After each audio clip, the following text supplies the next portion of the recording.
Oh, howdy, old. Grab yourself a beer. It is time for us to finally have a look at the brand new Atlas tree. So GGG just revealed this about 25 to 30 minutes ago, and I want to have a quick look through and see exactly what's in there. But in the very quickly, I want to do one thing first, and that is to make sure that the stream is working by checking that I can get into it by looking it up on a second PC. Once I've confirmed that that is the case, then at that point we'll be able to go. Excellent, looks like it's working. I'm just going to bring my chat up in that window so that I can see what you're all saying there, if anything. And now this is pretty much my first look at the tree, so we're just going to have a look through it. The first things that I reckon are worth thinking about are that players are going to have different, like there's going to be a few meta choices, a few types of content that pretty much everyone's going to jump into. Excellent, you can hear me, Zanzibar, that's good to hear. So I'll just make sure that, am I coming through medium volume to loud and fairly clear? I'll just confirm that while we're having a look at the early things. Travel nodes are the first thing I want to just quickly look at. There's adjacent map drop chance we knew was going to be a case. It looks like they're really amping that up. So that seems to be in a lot of places. Oh, map drop duplication. So these travel nodes can be important. Whether they're rubbish or whether they're mediocre is going to have a fairly significant impact. Where is it? It's on the GGG website. So if you're looking to get this information yourself, you jump over to the Path of Exile official site, which you should be able to see here, and it should be here. So it was posted, that's actually 51 minutes ago. So it's only been up 51 minutes. But there's both information here that gives like all of the breakdown, or you can look at the tree. So ultimately we can go through it either way. We can either look at the tree itself, or we can go through the various nodes. I think we might start by looking through the nodes that are being discussed here. So obviously some of these are going to be worse. And we've had a request to check out the Incursion nodes. So Incursion. So we have Artifacts of the Vaal. Areas have 3% chance to grant an Elven mission on completion. Incursion artifacts have a 60% chance to drop an additional rare Incursion item. Vaal Oligarchs, incursions in areas contain a Vaal Flesh Merchant. Now those Vaal Flesh Merchants are picking up the divination card Fateful Meeting, so that may actually be a little bit better than it was in the past. That was in the patch notes. Incursion quantity, 5%. Increased quantity of items dropped in Incursion, so that's going to be a small thing.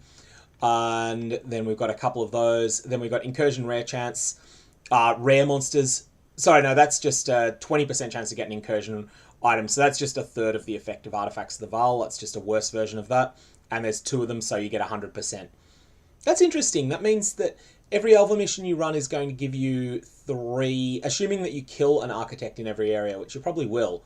That's going to give you 3 Incursion mods per item. That's interesting. I quite like that potential for that. Next you have Time Dilation, 33% chance for all monsters to be at least magic in each incursion. Time gain from kills is doubled. And then there's some Elven mission chance there. And then we have this Perpetual Search, 4% chance to grant an Elven mission. Yeah, so it's just more replenish with bad mods adjacent to it. We have... okay, so resource reallocation has been nerfed, but not much. So killing non-resident architects in areas, i.e. if you're in a tier 1 area, the resident architect is the one that you would kill if you wanted to change it to the other one, and the non-resident is the one that's not there. That was 50%, so that's being nerfed from 50 to 40, and will still be very good, resource reallocation, and contested development is still there in full power. So basically, I think you can say that Incursion is looking pretty good. Oh, Ricky, I need to, that's for sure. It's just been stressful couple of years.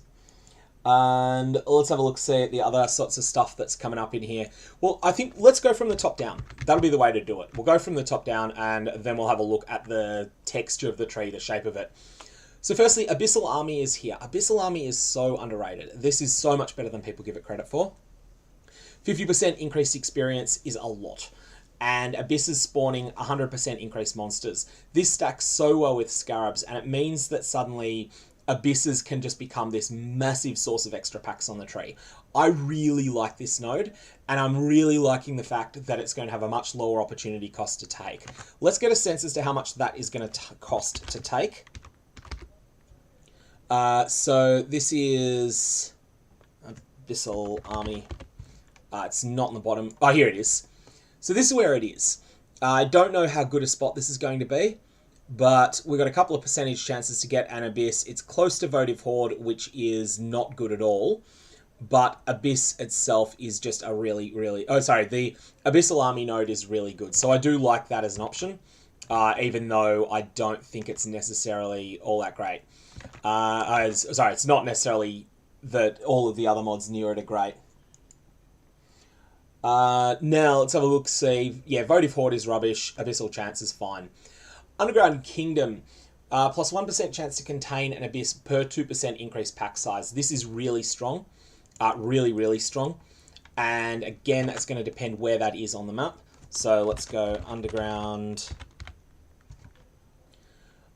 Underground Kingdom is in a spot that is reasonably close to Abyssal Army.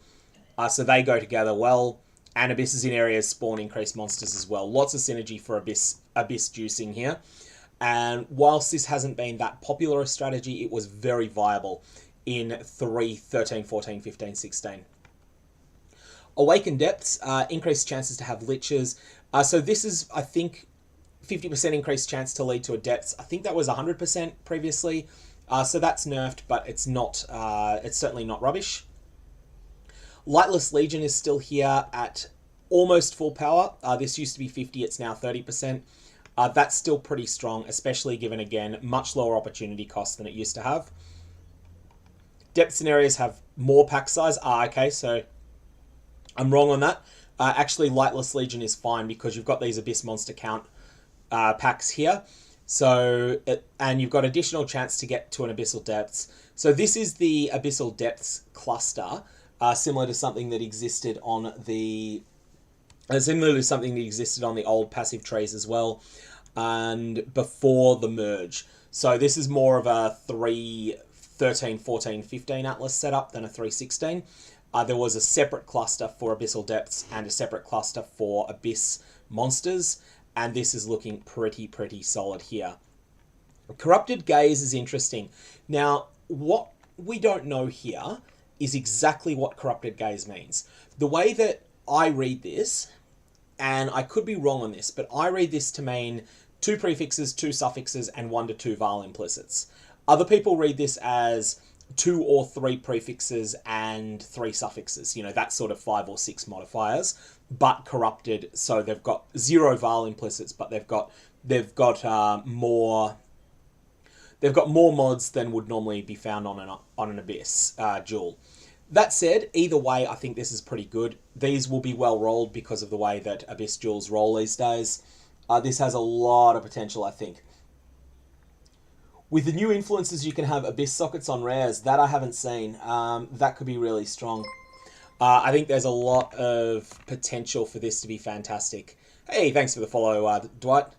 Not actually sure whether that's on Twitch or YouTube, the way that this is set up currently, that I've got the, streaming, like I'm using the same instance of OBS streaming to Twitch or YouTube. I came over to YouTube today because I figured that this would be something more people would be interested in searching for and watching after it was finished. Bestiary is next. Our natural selection is back at full power, more likely to be less common varieties. That can be really strong, so, the numbers on that we don't know. Like, the numbers on that are sort of somewhat hidden, but it's an inherently really strong thing. Now, this thing I really like with Bestiary, this is something I did look at before, because the shape of this was so interesting. We have the Hunt for Craasian, the Hunt for Feral. This allows you some degree of control over which beasts you're chasing. Now, in a trade league, this is going to be all about the Phenomenal Plague Arachnid and the other one. What's the other? Crayic Chimeral. So you're only going to go with Craasian for the Crayic Chimeral, and maybe also allocate the Phenomenal Plague Arachnid ones. But in Solo Self-Found, you might actually want a specific thing like a Pharric Tiger Alpha or whatever, for a craft. And this will give you a lot of extra ability to influence which beasts you get. And so I think that will be quite good as an option in there. John's asking there, does an Abyss socket from Votive Horde eat up an implicit slot, or does it add a regular affix? That actually eats up an affix, and it also eats up a socket on the item. So it's basically quite a high expense thing. But basically it's a rare that's been rolled with a hollow fossil. So yeah, it's quite good, but it's not absolutely flawless. It does take up the suffix slot. And that's something that I've confirmed a bunch of times. I've had Votive Horde in the past. That's why Votive Horde generally isn't very good, but it's worth just experimenting with and see how it goes. No, you definitely lose a suffix. It does count as a suffix. I've definitely made a lot of those before. And you'll find you'll often get total rubbish items with it, but there is just that slim chance of getting something solid. I don't think Votive Horde is very good, but it's still something that's worth messing around with just to play around. I haven't looked at Harvest yet. I'll get down to it fairly soon. I was just wanting to go through all the things that jump out at me as particularly interesting, because often there's things that you don't expect that wind up being really good. A big game. Yellow beast scenarios have 15% chance to be replaced with red beasts. If you are a trade league player, this is a huge node here. So this is going to do two things. Firstly, it's going to mean that there will be starvation of yellow beasts in the economy, because all the people that are beast farming will be doing this. And that's going to mean that for more casual players, you will be able to itemize and sell your yellow beasts in bulk. If you do nothing about Bestiary, but you just pick up a few Einhars along the way, a few Einhar missions and use them on the way, then you will get a lot of extra, you'll get a lot of yellow beasts that you can then sell, because people that are doing heavy crafting will need them, and those will sell in big numbers. So that's something that's really, really significant. And then there's a bunch of other little things here related to Master Mission Replenish. I just want to quickly catch up on chat here. So we've got the Abyssal sockets. Like, the thing with getting Abyssal sockets that needs to be kept in mind is that having them as a suffix, it is better than an average suffix, but you can't protect it very much when you're doing further crafting. And this is why using a hollow fossil on an item tends to give better results than using a Chaos Orb would, but you aren't necessarily going to be in a better place overall. So you want to keep that in mind, that you often will get total rubbish from that, even though it's got one very good mod on it. It's like, for instance, if you take a physical DPS weapon, the physical DPS prefix, what's 2 tiers below? So there's Merciless, there's Tyrannical, and I think it's Cruel that's third. If you have Cruel as a prefix on a weapon, that is really good, but Cruel on its own does not make an extraordinary item. You can definitely protect it with the new currencies, and that's going to be something people will do. So there's lots of things that will make it possible. I think if you get something that has this alongside 2 other good suffixes by chance from Votive Horde, it'll be really good. But that's not going to happen very often at all. Like, when it does happen, it'll be fantastic, but it's not going to happen often. So Great Migration is really strong. 8%, I can't remember what that is at the moment, but it's pretty high, especially given that it applies to all of your maps. You no longer need to use your Einhar missions on selective maps. Master Mission Replenish is still there in significant numbers. You can pick up quite a bit of that, especially, again, given that it will apply to all maps, not just to one region. And you have the chance to duplicate red beasts. Again, this is going to continue to starve yellow beasts. So yellow beast starvation is going to be a big, big, big thing here. The yellow beast starvation is going to really come up here a lot. Now we have Animal Companion is another Einhar Mission Replenish. So there's lots of Einhar Replenish on the tree. If you're looking to specialize in Bestiary, you're going to want to take all of that. And then you're just going to want to focus on just getting a lot of them. But I do think that there'll be plenty of Einhar Mission Replenish available, enough for people that want to go nuts with it. 3% chance to create a copy of Beast, so 6% chance for Beast duplication. Notice that this is one of the only things that scales up your Yellow Beast income. Again, Yellow Beasts are going to be starved. You're going to really be low on them.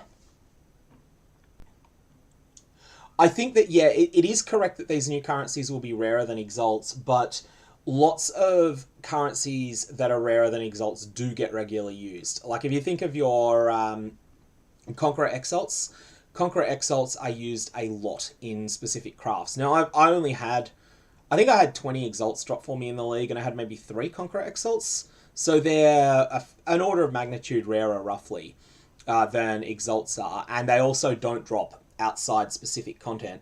But even when you are running that content, they're much rarer than Exalts. And even then, they are still a big part of the planning that you do, because you can set them up so that you get really good results from them. I think that'll be the same with the... That'll be mostly the same with the new currencies. You'll set them up so that they're gonna work well. And keep in mind, things like Veiled Chaos Orbs are also rarer than Exalts, and they're not particularly expensive. You can certainly do a bunch of crafting with Veiled Chaos Orbs, even though they are a lot rarer than Exalts from just general gameplay. Where can you find this list? For anyone that's asking where it is, just jump up on the Path of Exile official website, and it'll be the second link down. It was only posted 65 minutes ago, so that's why you won't have seen it yet. If you, if you looked at it, say 2 hours ago, you won't have seen it, but it has just come online. We had a quick look at Betrayal earlier, but let's just go through it all here. Focused Investigation, 4% Jun mission replenish. That's going to be really essential to anyone that wants to run Jun at any point in the league. I think it's worth saying a general point about the mission replenishers. These are the only passives that it matters to allocate early in progression. And when I say early, I mean when you're first breaking into red maps. When you're breaking into red maps, anything that you gain from these will stick around with you for a long time. So they will persist beyond the maps that you're running. So that means that you should probably allocate any of these master mission replenishers that you want early in your progression. Even if it means you have to then later respec your tree for a different pathing. Just to start out, you probably want these things quite early on. Then we have 5% chance more, 5% more likely to be accompanied by reinforcements is really good on Immortal Syndicate members. And that's because when you've got a member on their own, you can't rank them up. You don't have very much agency over them. And you can't +1 rank them, which is the thing that gives you the biggest return in general purpose in Betrayal. So getting less of the NPCs to be alone and more of them to come in groups of 3 and 4 is really good. So both of these are really solid. You're definitely going to want these if you're making any focus on Betrayal at all. You're going to want this entire focus investigation cluster. Intelligence gathering is both positive and negative, but I think it's more positive than negative. It rewards a very specific play style of just pumping through the safe houses as quickly as possible. If you want intelligence gathering, if your goal is to get as many of the veiled items as quickly as you can, and member-specific veiled items, intelligence gathering will really help you to get things like Elrion's veiled rings, Vagan's veiled weapons, all that sort of good stuff. You'll get them much faster, but you'll get them from lower ranked Betrayal members. This is not necessarily good if you are doing juice safe houses, but it is just really good for general purpose mapping that is dabbling in Betrayal.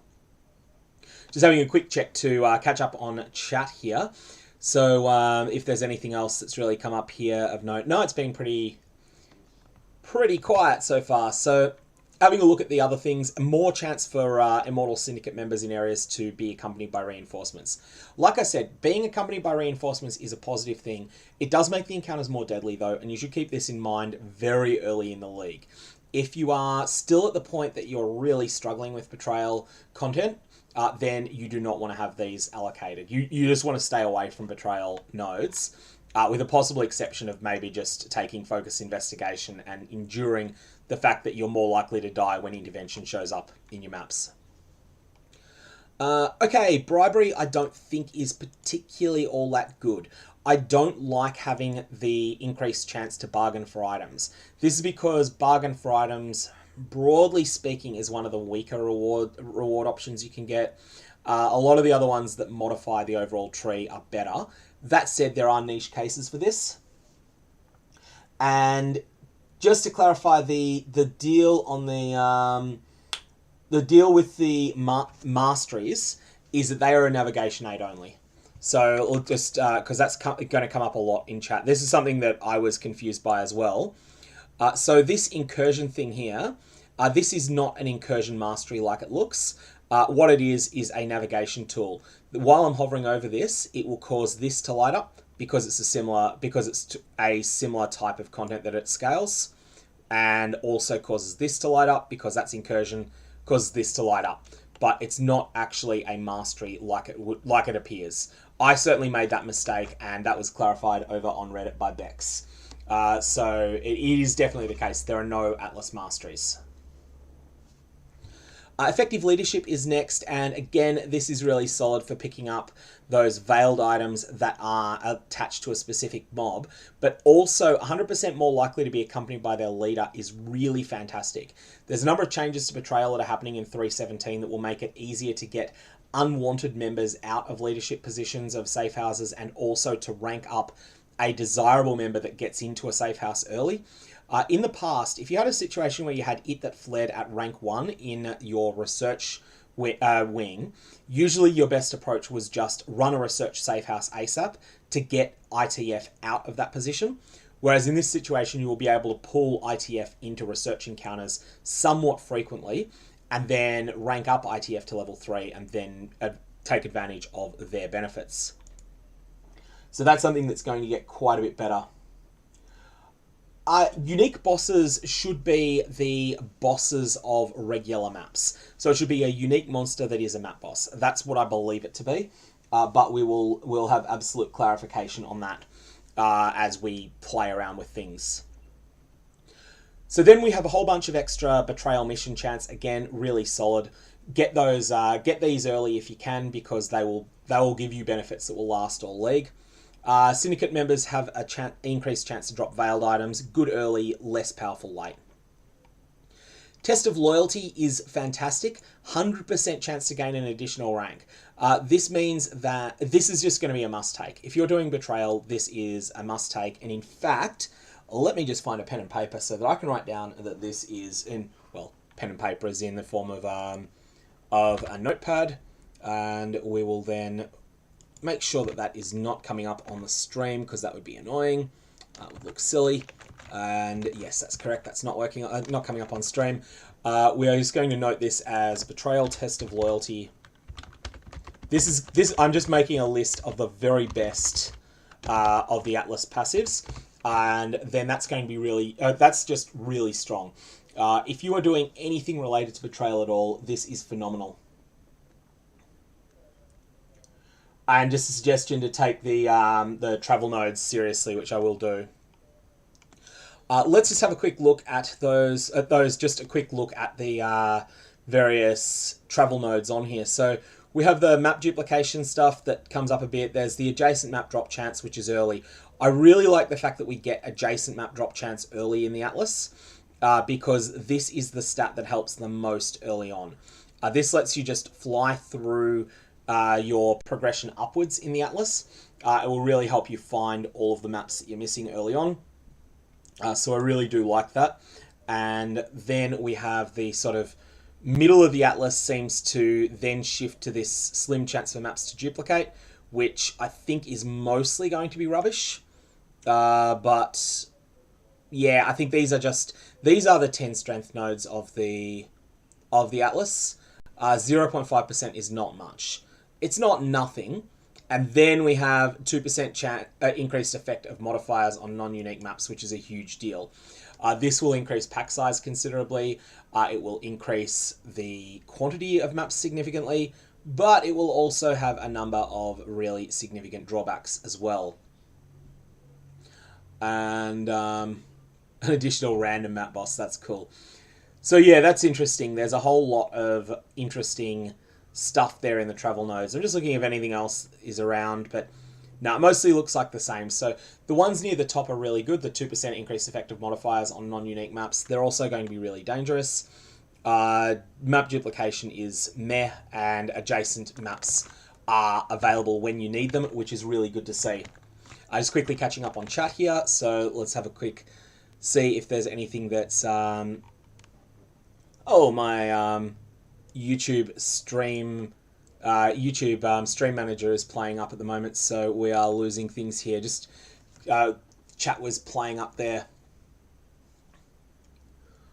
I'll definitely have a look at some of these as we're going through everything. So Stan Perry, the Atlas is on the Path of Exile official site. If you go to pathofexile.com, it was put there about an hour and 10 minutes ago, so it's only recently been there. Oh, there's increased rarity and quantity in the middle as well. I will have a look at that as well.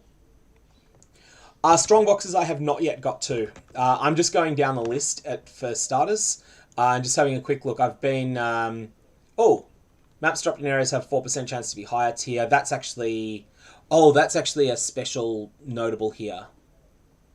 Hey, that's cool. Fortune Favors the Brave is better. That's cool.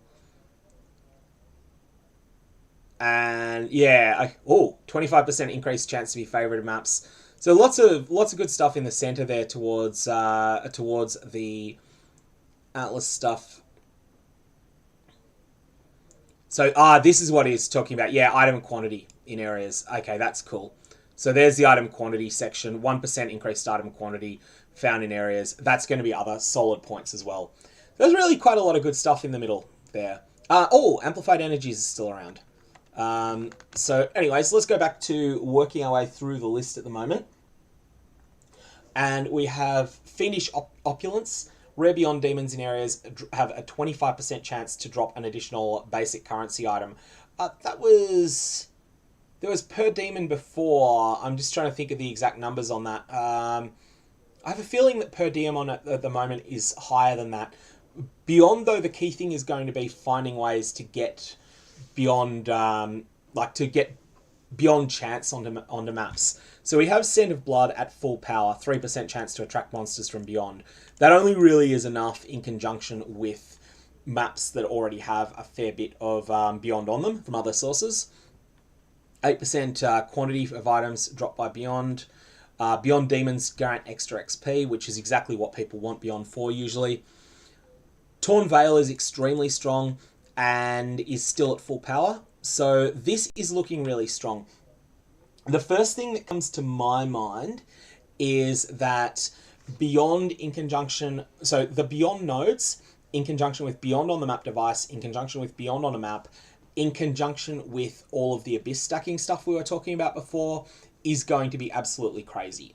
Abyss puts more monsters onto a map than pretty much anything else. It's going to put them localized in one place.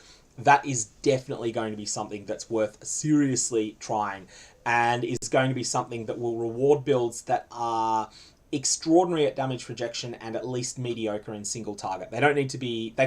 They can't be terrible, but they don't need to be good at single target. They need to be able to take down a tier 6... You need to be able to take down a tier 16 Beyond boss quickly, really quickly. But that will be really worth your while if you can do that. And I think that'll be something that will be a strong farming strategy in this league. So this is Abyss stacking with Beyond in the same place. I think that's going to have a lot there.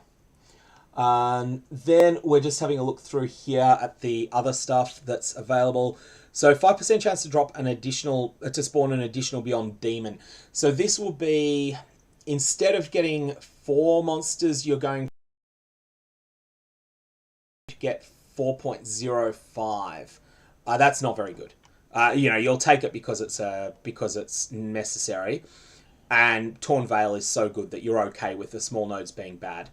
All in all, I think Beyond is looking, and then let's just leave a note to that effect.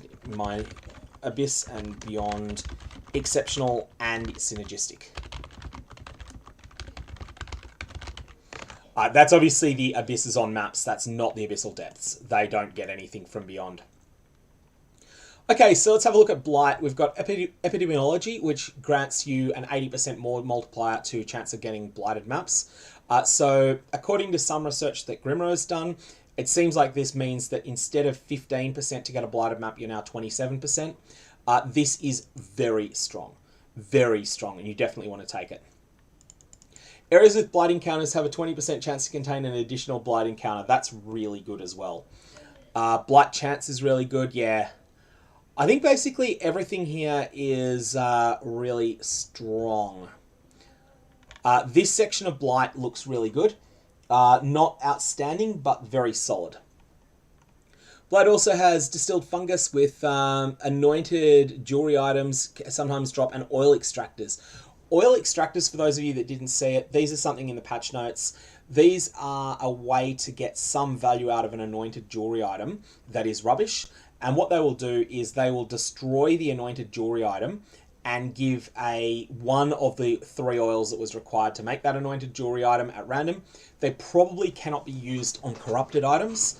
So that means that you probably can't use them on talismans, but they should still be pretty solid. Like, distilled fungus is doing something useful. You are only going to use an oil extractor on something that has a 1 in 3 chance of getting a gold oil. And so this is going to be a really weird impact on the League economy, just the fact that this exists. I think people are going to sleep on distilled fungus, and I think it's much better than people are going to give it credit for. So I'm going to leave a note that it's one to mention in my summary video. Better than people think. Better than it looks. And that's despite it being a 10% chance to contain an oil extractor, because really that's going to be 1 in 30 blights you do is going to grant you a gold oil, and a further small percentage will grant a silver oil as well. Do you have PC issues with Blight Cosmic Daddy? I thought they'd fixed a lot of that. I don't know. I'm just thinking back to when I was playing Path of Exile on a 970. I was having a lot, like it was not a powerhouse PC or anything close to it. Blight was working well. It was Delirium that was playing up for me on that. But yeah, oil extractors will be really good, and I think that that's something that people will really think that really think is not as good as it is. Yeah, the chance should be 0 by default. And so this will change it from 0 up to 10%. That's the way that I interpret this. So it's not 10% increased.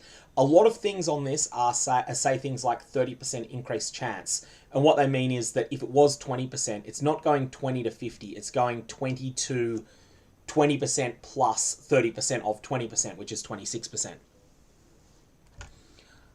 Okay, so Blight. Next we have Spores on the Wind.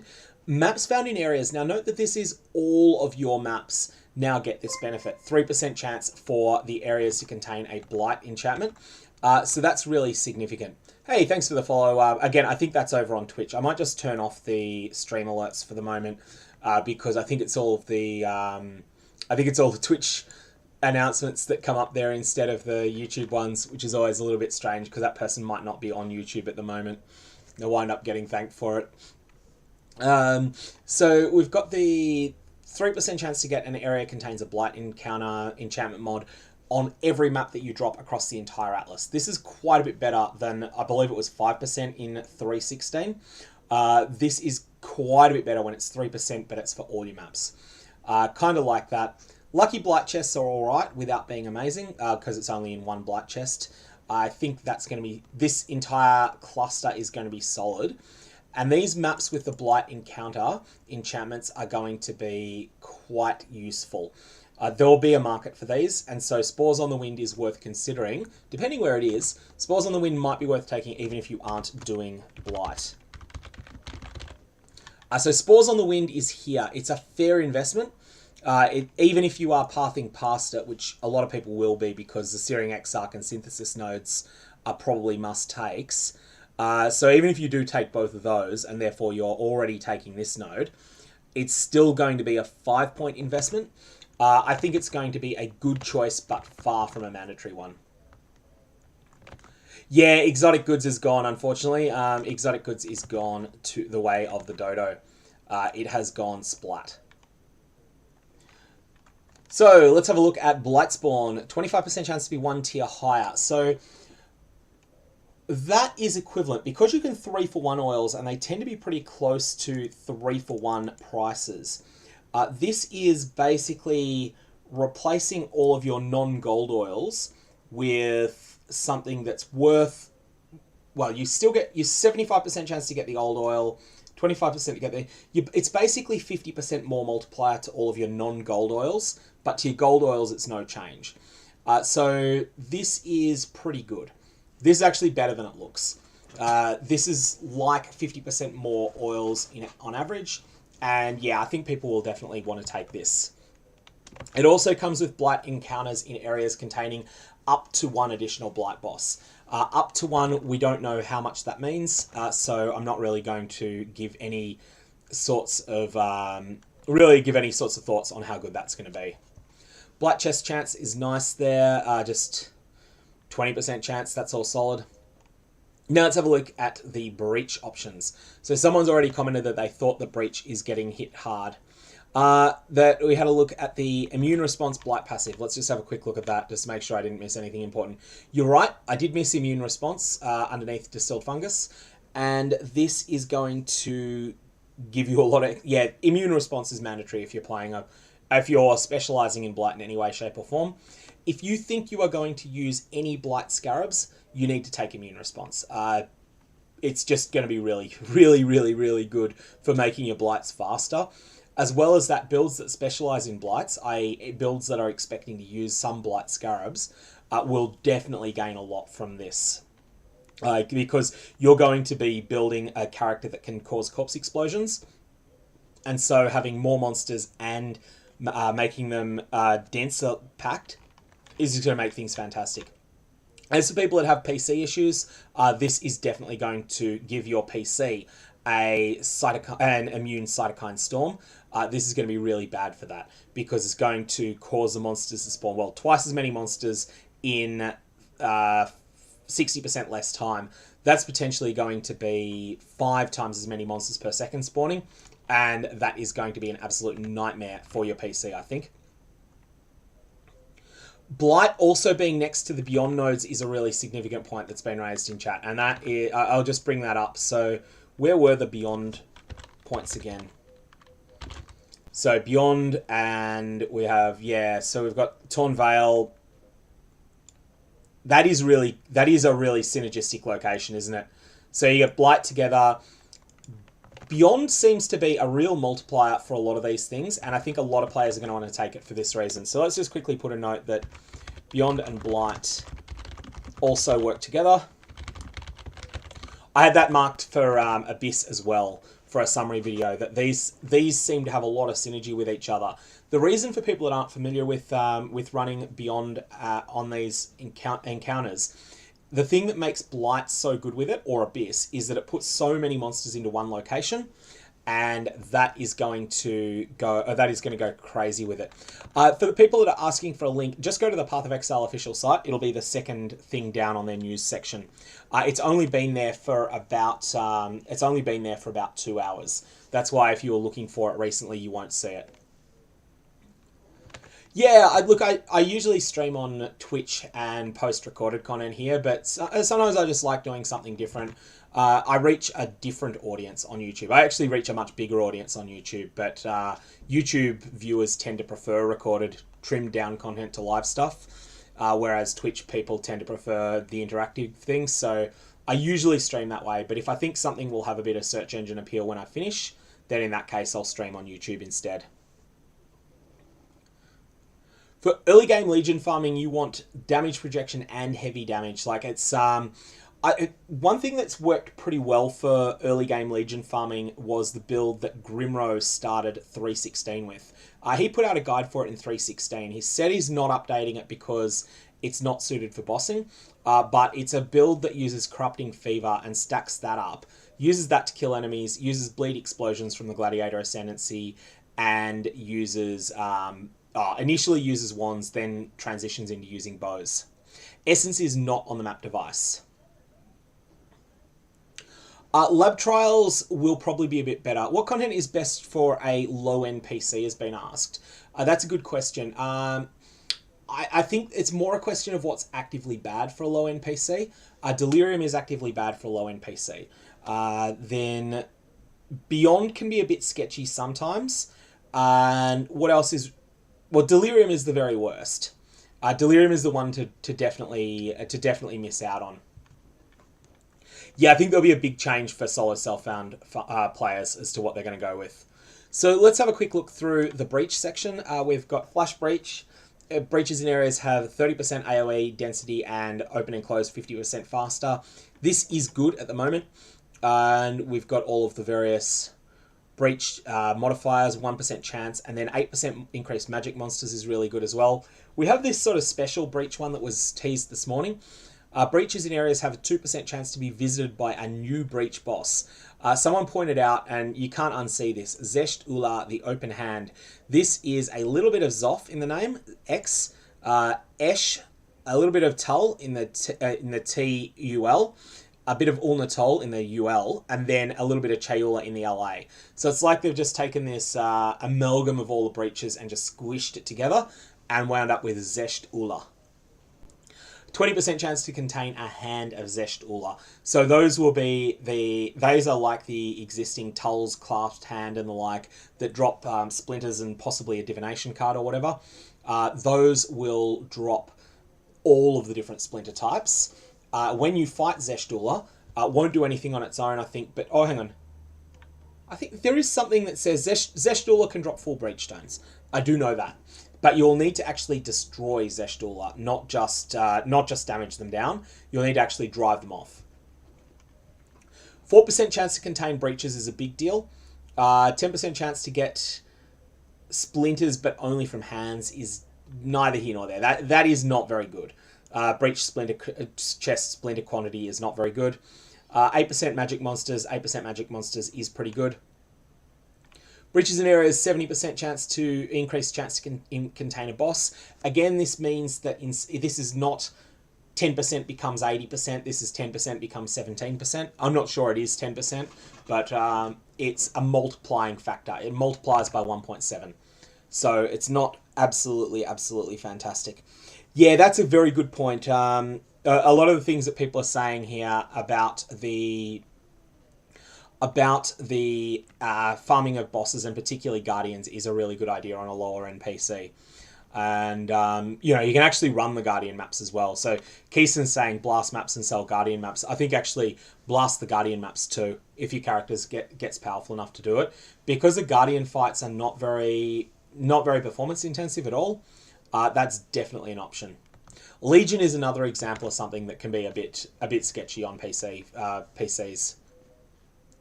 So more breach chance again, and here we have the interesting one. So this Gatekeepers cluster has some ability for you to give some agencies to which breaches spawn. If you're a Trade League player, you must allocate Chayula breach chance, and you probably want to allocate Ulnatol breach chance, but then you don't want to allocate any of the others. However, if you're a solo self-found player, the Esh, Tull, and Zoth breach chances, these are going to be perfect for a small minority of solo self-found players each. And so you should always keep these options in mind in SSF. But in trade, allocate Chayula and consider seriously allocating Ulnatol. I think it will be correct to allocate both because they give 1% chance, but know that by adding the Ulnatol one, you are slightly decreasing your chance of getting a Chayula breach as well. Within their grasp is 8% chance to drop a breach stone. I don't think that's good. That's not good, but it might be good enough to take. This has never been a particularly strong node because you need the breach boss to spawn. Granted, you can amp up the chance of them spawning with Gatekeepers, but I don't think this is all that much. And the chance to be charged, enriched, and pure is too small to matter much. So this is okay without being great. Essentially, you can think of this as an 8% chance to drop a breach stone is equivalent to 8 splinters. So instead of getting 10 splinters when you drive off a boss, you're getting 18. And then there's a small chance of getting a blessing, which is 1, 2, 3, 4, 5, 6, 7, 8, 9.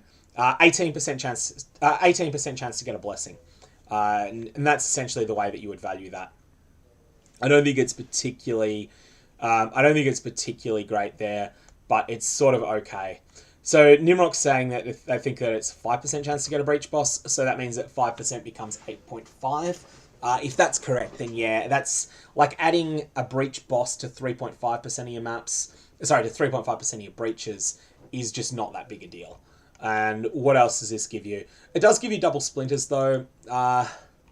Like, Gatekeepers is okay. It's just not what I would not what I would term good. Now, something that's important with Delirium, because some of these are different to others, I actually want to look up the Delirium stuff quite closely. Delirium's the hardest of the League mechanics in terms of just adding the most difficulty and danger. So let's have a quick look at what we've got here. It's up here, is it? No, that's the Synthesis. Where's the Delirium stuff? Might know if I could spell Delirium. That's Delirium. Delirium. No, it's Delirium is what we're after. Here we are.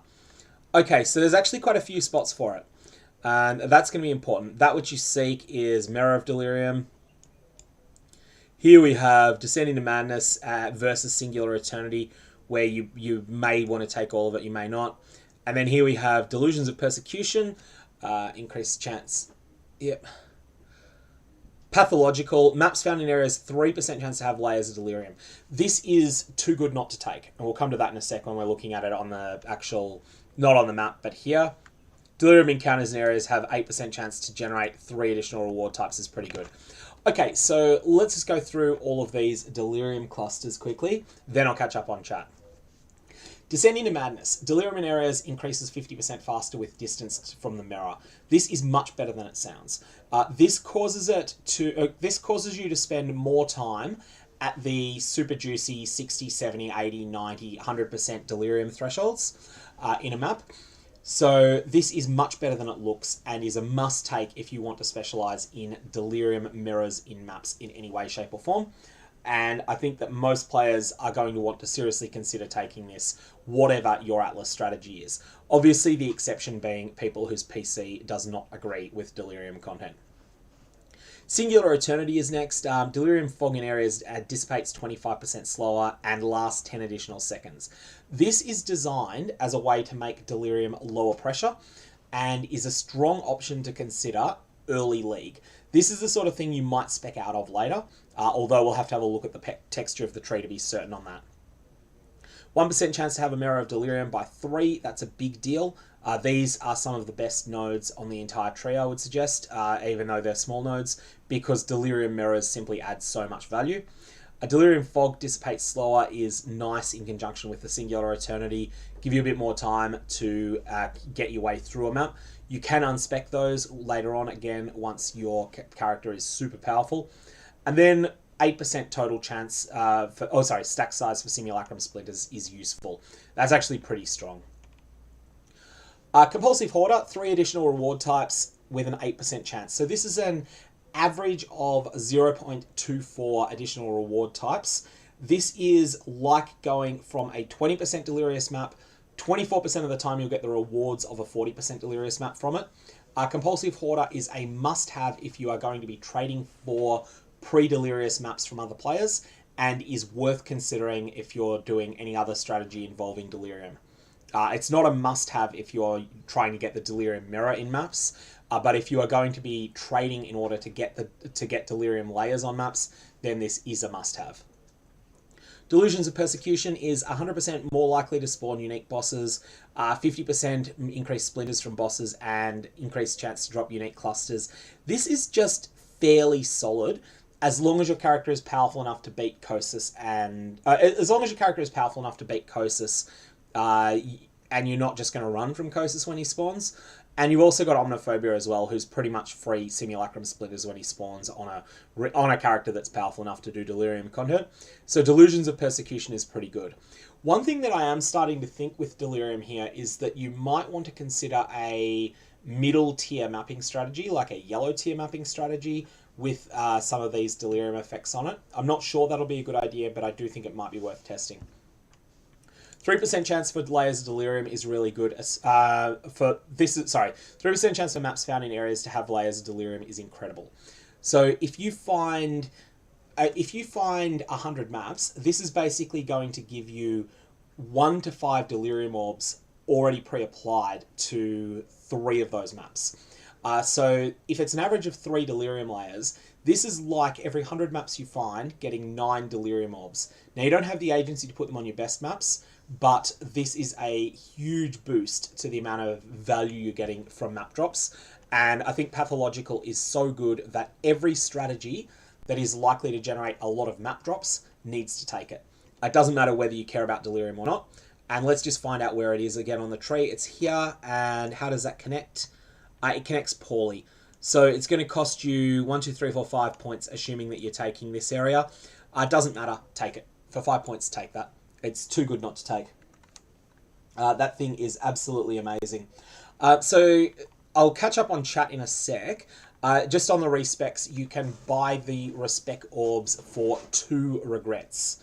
So 2 regret orbs from Kirak will trade into 1 Atlas respec orb. Additional Delirium reward chances, 4% to grant an additional reward type. So this is just a little bit more of the compulsive hoarder effect. And that's all upside. Like, you're going to want to take that possibly, but it's not great. You could easily skip that if you're not going to be doing much Delirium. Cluster Jewel chance, 5% chance, increased chance to drop Cluster Jewels is like okay-ish. And 4% increased splitter size is really good. 4% to have a mirror, and 4% to generate additional reward types. So again, that which you seek is really good, and any character that's powerful enough to handle Delirium should take it. So Delirium, all in all, is looking really good. Let's just say Delirium, excellent, and Pathological is back to one of the best nodes on the Atlas.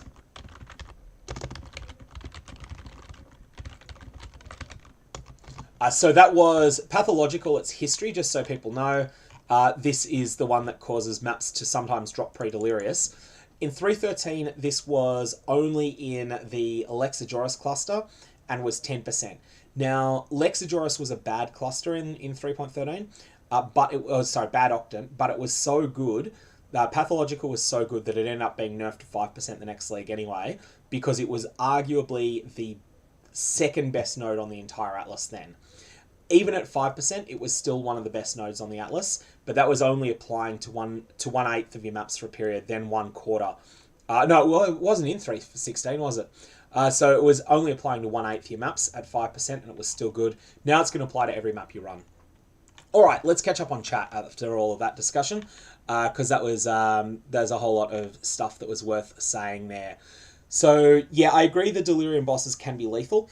And it's more, Omniphobia is one that, if you don't notice the minimap icon, Omniphobia can kill you out of nowhere because it does a lot of damage. Kosis, I find, is more just a sack of hit points. You can always run from Kosis, though. If you do find that you're in trouble, you can run from it.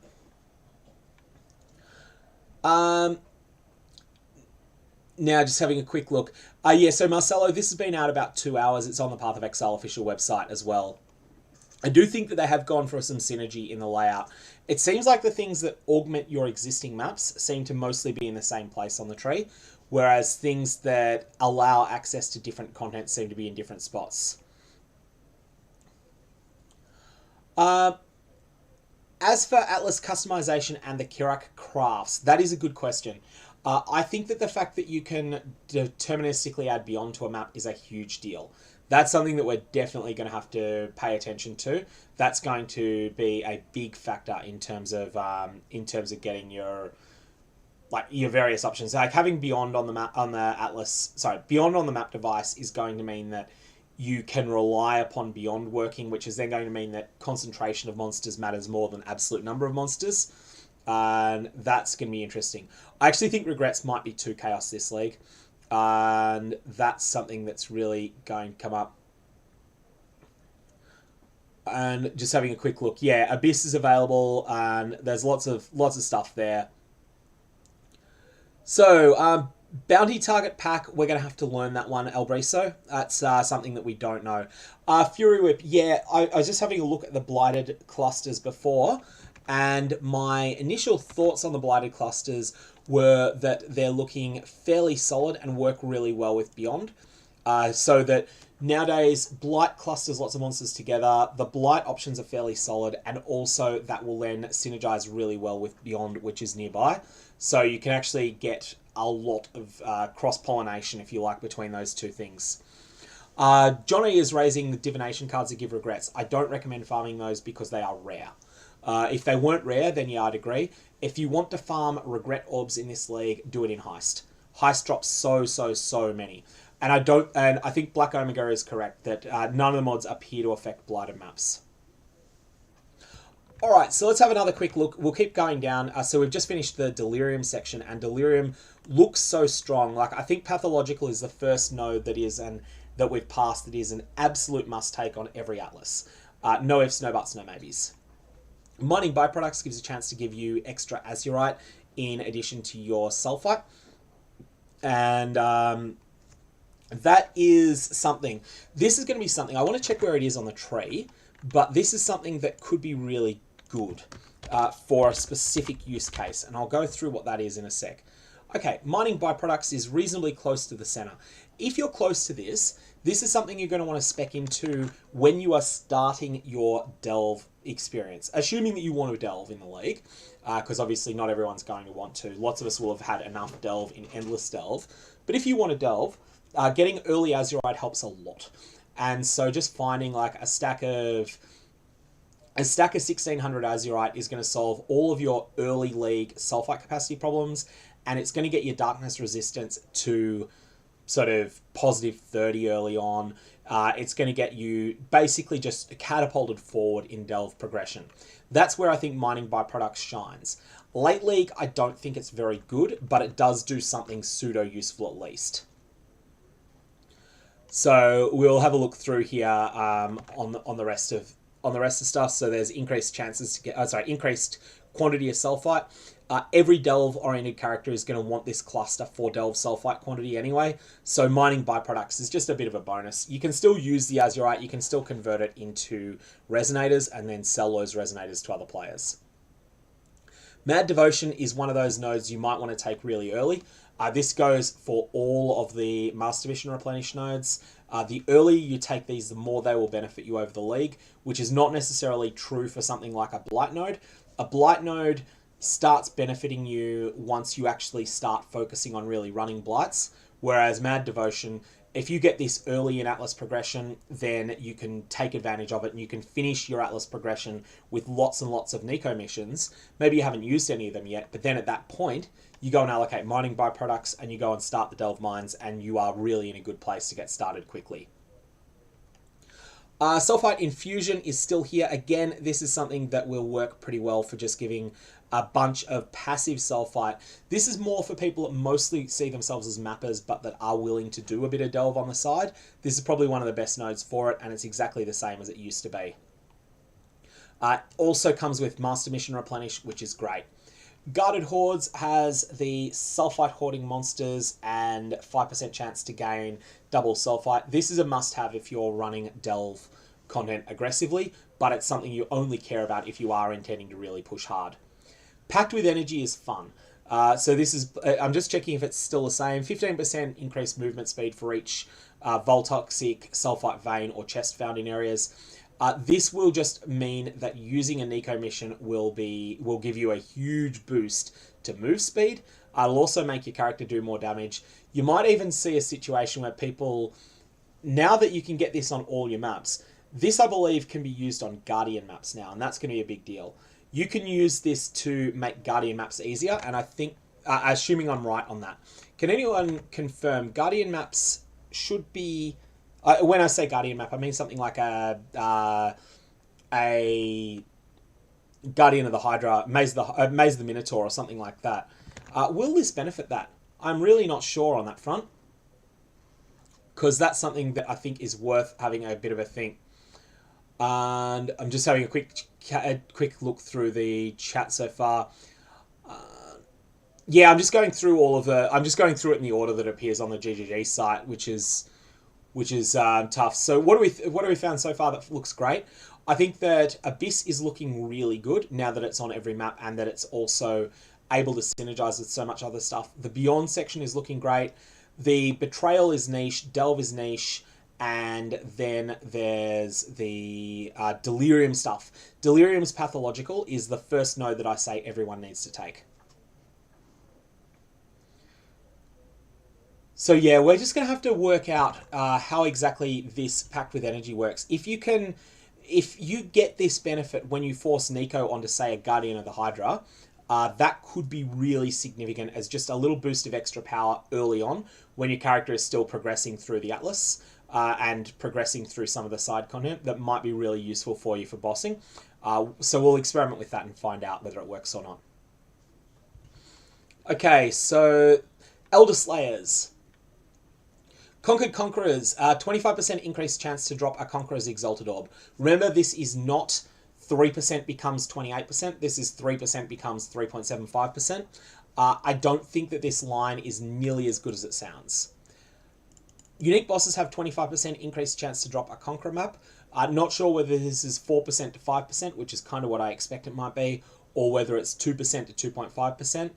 If it is 4% to 5%, then this adds a quarter of a chaos probably to each map that you do, which is okay. You know, quarter of a chaos to every map is reasonable. I'm okay with that. And then this is a small value, but still something you will take for sure if you are going to focus on doing any of the Elder Slayers content. Cyrus has 10% to drop an Awakened support gem. This makes it worthwhile. Conquered Conquerors is mandatory if you are trading from other players to pick up any of the Elder Slayers content. If you are just running it yourself, then this is going to make Cyrus... the existence of this is going to make Cyrus a lot less valuable if you don't take it, because 10% chance to have an Awakened support gem is a big deal. Note that Cyrus is losing the Awakened support gems to the Maven, but that this will give Cyrus a chance to still drop them anyway. And let's just have a quick look. Yes, there are heist nodes. We'll get to those in a sec. And Harvest Fractures still exist to the best of my knowledge. Harvest is still the most powerful crafting method in the game. And it's still miles stronger than everything else. Like, it's still going to be the case that most players that wind up with 20 mirrors by the end of week 2, most of them will have done so through Harvest.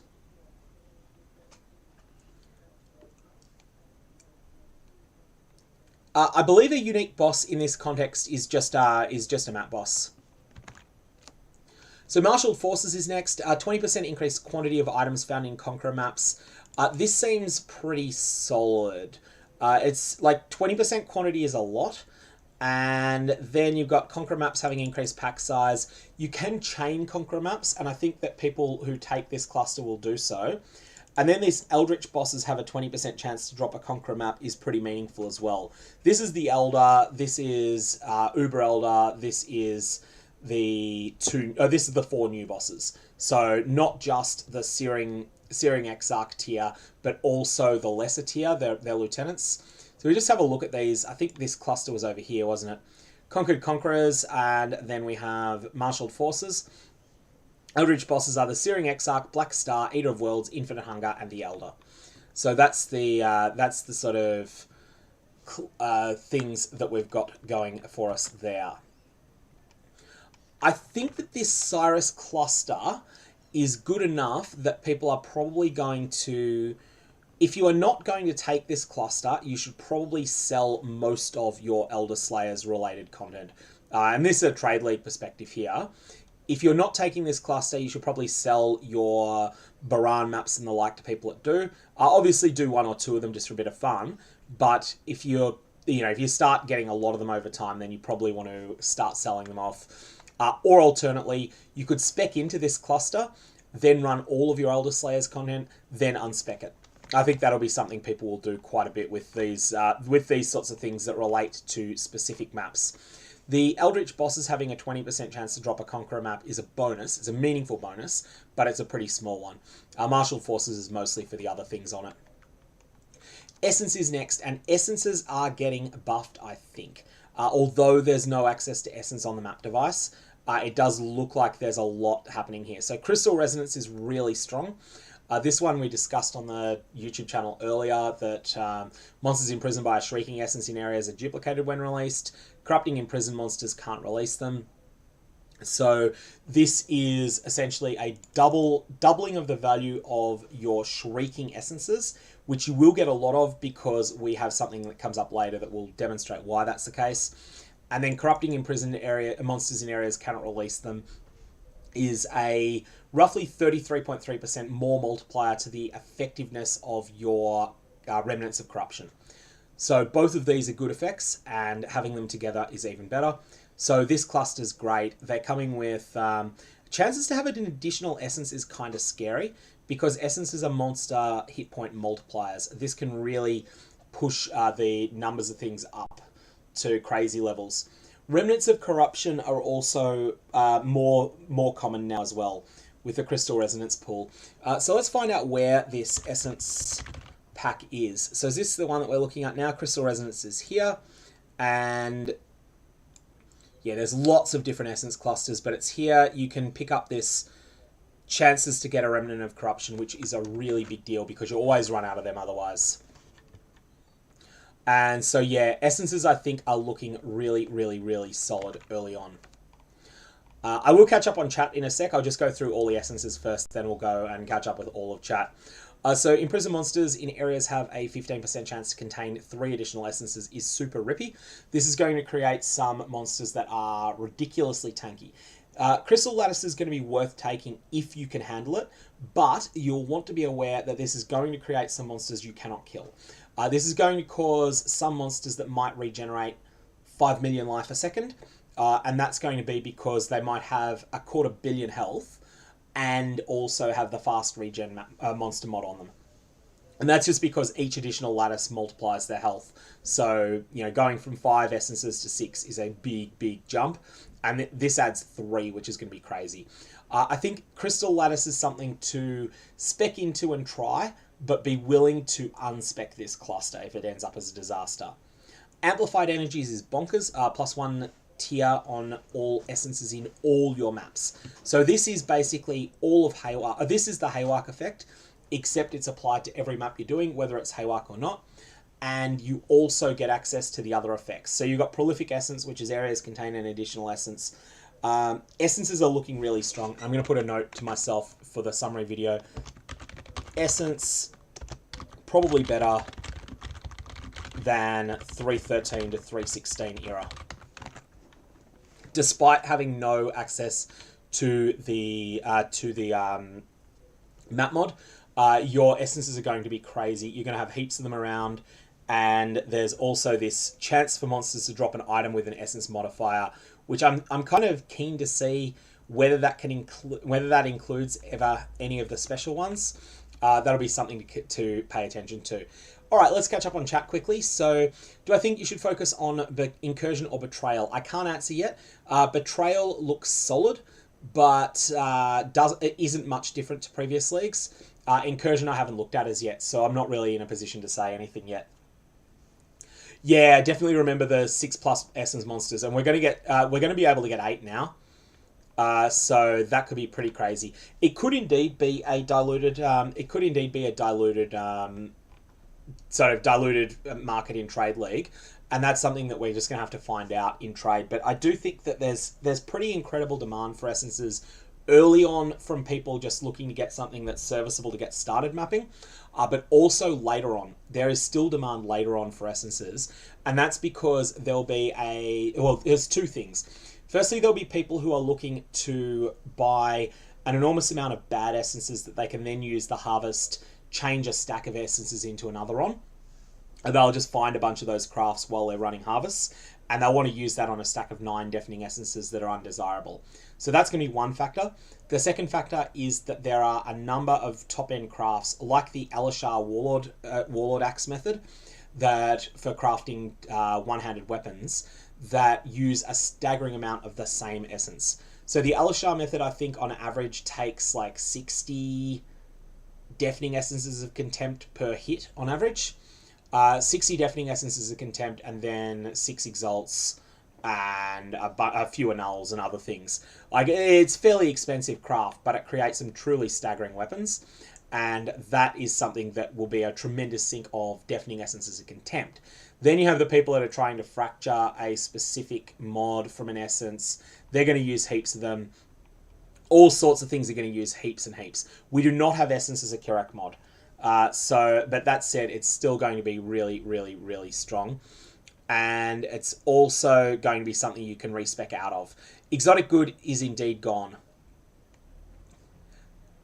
Fair. This is a limitation of space available to me, unfortunately. If I had the camera up on top of my monitor, I did try that and it looks terrible just because of the room layout that I'm in. So yeah, exotic goods is gone, and exotic goods will be missed. That was one of the things that was really strong with invasion bosses. So let's have a look at Expedition. Expedition had the best nodes on the entire passive tree in 3.16. So 50% increased quantity of logbooks. This is already worth taking. Area contains 20% increased number of runic monster markers. Buried Knowledge is really strong and comes with some fine additional mods as well. I really like the look of the Buried Knowledge cluster. Expedition's one of those encounters that has been very, very strong. Logbooks are good, and especially with the fact that ROG is going to be so much better in 3.17. I don't know if people saw the short video I put up on that, but ROG is going to be so much better because gloves, helmet, boots, and chest, you're not necessarily going to want influence mods. Like, influence chests are probably a little bit weaker than they've been in the past because the competing items are better, and ROG gives really good non-influenced items quite often. So you can then use Eldritch Crafting to augment them further. It's not for every build, but I do think that for a lot of builds, ROG will provide a really good starting point for a good item that you could then use Eldritch Crafts on. 4% chance to have an Expedition answer is great. Quantity of artifacts is actually really solid right now. So everything here is good in this cluster as well. Ancient Writings, +2 remnants and 30% chance to have a suffix is okay. Like, this is worth taking, but not extraordinary. Distinguished Demolitionist, I think, is fantastic, right? 35% radius is great. +1, basically +1 explosive. Yeah. All of this is really strong too. So basically all the Expedition nodes look really good. They're pretty much unchanged. They're not exactly unchanged, but I do think that there's a lot of power in the current Expedition, and Expedition is going to get marked down as another thing that you could definitely go with. Again, Expedition will work well with Beyond, so let's just check where the Expedition stuff is. Whereas Expedition is towards the center here is Buried Knowledge, which is one of the strongest. Unfortunately, it's not close to Beyond though. So this is the Ancient Writings section and the Distinguished Demolitionist section. So that is not near Beyond because Expedition would have worked quite well with Beyond, but they're not close to each other on the tree, so we'll have to keep that one in mind. Let's catch up on chat quickly once we've gone through before we start with the Harbingers. Just see if anything has come up there that's worth a quick discussion here.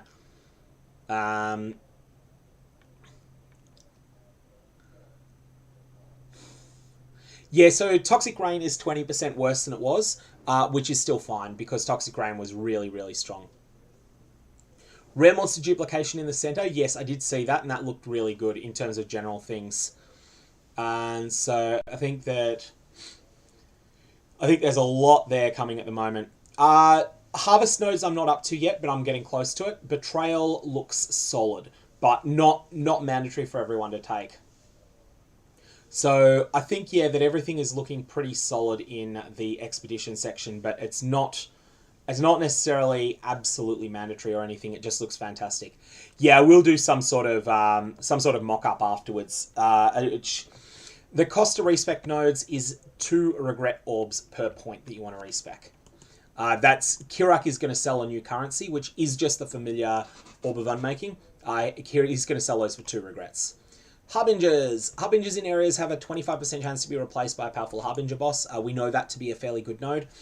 So that also comes with 0.15 extra Harbingers. Ominous Arrival. Areas contain an additional Harbinger is really strong, especially applying to all your maps. Additional currency shards are neither here nor there. I mean, they're sort of okay, but they're not. It's not an amazing thing. You would be taking Ominous Arrival for Ominous Arrival. Everything else is a bonus. First wave is worth taking though. And now we have Harbinger. Unspeakable Offensive. Oh! Currency shards dropped by Harbingers in areas can drop as currency items instead. Harbingers are more dangerous. They drop more minions, which means they're going to give more XP and more loot. Unspeakable Offensive looks really strong. So, Harbinger, let's check the locations of the Harbinger stuff as well, again to see its synergies with Beyond. So, it's not located all that well for Beyond. That's unfortunate. All of Beyond stuff is towards the left end of the tree. So, yeah, you've got the Harbinger chance. This is the stuff, oh yeah, their quantity and rarity, and then there was some other stuff near the middle with rare monster duplication I was trying to find, but anyways, we'll have a look at that later. Yeah, I think you would probably go over the top way there, take that, you'd take this cluster, and then whilst there's no synergy with there's no synergy with the Beyond here, because Beyond is like on the wrong area of the tree for you. That's not a problem. You can still get to both. It's not like you can't it's not like you can't take this cluster. I think if I go highlight shortest paths, does that work? I think you can, yeah. That's not a wow, okay. What's going, oh, that's why there's multiple shortest paths. No, that is really icky. I can't just select stuff and make it work. I think I have to actually go all the way through. But let's just say we were to take this just as a test. Yeah, I'd allocate it point by point. That's awkward. So you could go here, pick up this Harbinger cluster, and then pick up the other ones, and then you've still got plenty of points to go and take all the Beyond stuff over there. So you can get everything. Let's have another quick check of the chat section there. But Harbingers is definitely pretty solid. And just catching up on the chat, yeah, I think that the punk, my advice is going to be, people should take the nodes they want to run, but there will be maybe 5 or 10 on the whole tree that I feel are mandatory. Like, there'll be some that are too good not to take. Pathological is the only one we've seen that is so good that you can't justify not taking it at endgame. So there will be a few like that, but that's going to be something we're going to have to discover as we go through it a bit further. Harbinger seems solid. Elite Ninjas is asking if they're planning to run, or if they're planning to run a trade league strategy of buying logbooks from other players and then just spending all their time running those logbooks. In that case, no, you're not going to benefit from the Atlas. You will still want to set up your map drops. So you're going to want to set up maps dropping that are going to be popular. So you're probably going to want to get 4 Void Stones and get popular maps favorited. And once you've done that, then at that point you'll say, all right, I'm just going to sell my maps that drop in there. Harbinger's cooldown reduction, I'm assuming, relates to their skills. So Harbinger cooldown reduction is something that you get 60% of it on one of the new nodes. I believe that's just going to be for the Harbinger's own ball lightnings and stuff like that. Although we're going to have to play around with it and find out.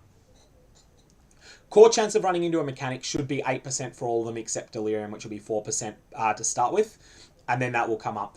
Pathological is 3% chance for maps that drop anywhere on your Atlas to have 1 to 5 layers of Delirium at random. It's a node that's existed in the past. It was 10% originally, but only in one region. It was 5% in only one region for two leagues. And in both of those, it was a strong contender for one of the best things on the entire tree, but it was in a bad region. And then when they condensed it down to 4, it didn't remain. I'll have a look at tree suggestions later. I think it's going to depend a lot on what people want to do. I just want to go through everything first because I don't want to miss things that are good. So let's have a look firstly at Harvest. Heart of the Grove is very strong. So Harvest, everyone likes saying Harvest is useless since the nerf. It's not. It's still the best crafting method in the game, both for the casual player that knows a bit about crafting and also for the power gamer. It's still extremely strong. Some of the top end extreme abuse cases for power gamers were killed off, but all of the accessible crafts pretty much still remain. So Harvest is still really strong. Heart of the Grove is really good. Harvest bosses always dropping a Sacred Blossom is going to matter a bit more, I think, with Ashabi. Like, Ashabi just keeps getting more loot every time that they mess around with Harvest. And so even though the Sacred Blossoms won't be seen often, they're still going to be a big lottery ticket that you're getting. Harvested areas have a 10% chance for the unchosen crop not to wilt. That's also a 10% more multiplier to your harvest, basically. Then you've got your 3% chance to contain the grove. This is one where you're going to want to take the whole cluster, and everyone that's willing to spend time in Harvest should take this cluster. There'll be people whose attitude to seeing a harvest in a map is, I can't be bothered dealing with this now. But for everyone else, and especially anyone that's a Trade League min-maxer, you should be taking this cluster. It's too good not to take. Bountiful Harvest is not doing all that much. Bumper Crop, on the other hand, is very good. Presumably those are in the same sort of tight area of the tree. So let's just go with Harvest and have a look where they're located. Yeah, so Bountiful Harvest you don't necessarily need to take. What are the small nodes here? Oh, but you're going to be taking... You're going to take all the small nodes, and then it's kind of worth taking anyway, even though it doesn't play to the strengths of Harvest. This is one of those weird nodes that has high stats, but doesn't play to the strengths of Harvest at all. That said, I still think you probably take this. And yeah, you want that entire cluster, even though it's not particularly great. Then we have the Heart of the Grove node there. And what's this one here is... Call of the Grove, of course. So, Harvest... Let's just have a look at the total chance you're going to get from Harvest. You're going to have your 8% base. 4 is 12. 15... You have an 18% chance to get Harvest in every map if you take all the Harvest points. That's really significant. And so, yeah, Harvest is looking really, really strong. Hey, Catmaster, no, they haven't specified the favourite map system unlocks yet. All we know is that the Elder is one of them, and the rest we don't know. We're assuming that you'll be able to get like 6 or 8 of them pretty easily, and then the last few will be quite hard. That's at least my assumption. The Awakening level system is being removed, and the Shaper... Sorry, the Uber Elder fight is being set... No, sorry, not Uber Elder. The Cyrus fight is being set at Awakening level 8. We don't know about the others, but presumably AL8 or something. Oh, actually, maybe they're AL0. I don't know about the Maven, but maybe they're all AL0 because we haven't seen anything that specifies a 24% increase to bosses anywhere. Yeah, Catmaster's fantastic. Definitely check out his YouTube channel if you haven't already. He's got a lot of useful stuff there, and also over on Twitch. On Harvest, if in doubt, use Cluster Jewels, Fed. If in doubt, use Cluster Jewels. There's an enormous amount of min-maxing you can do with them, but if in doubt, just use Cluster Jewels for them. Does an additional monster give more crafts? I didn't think it did.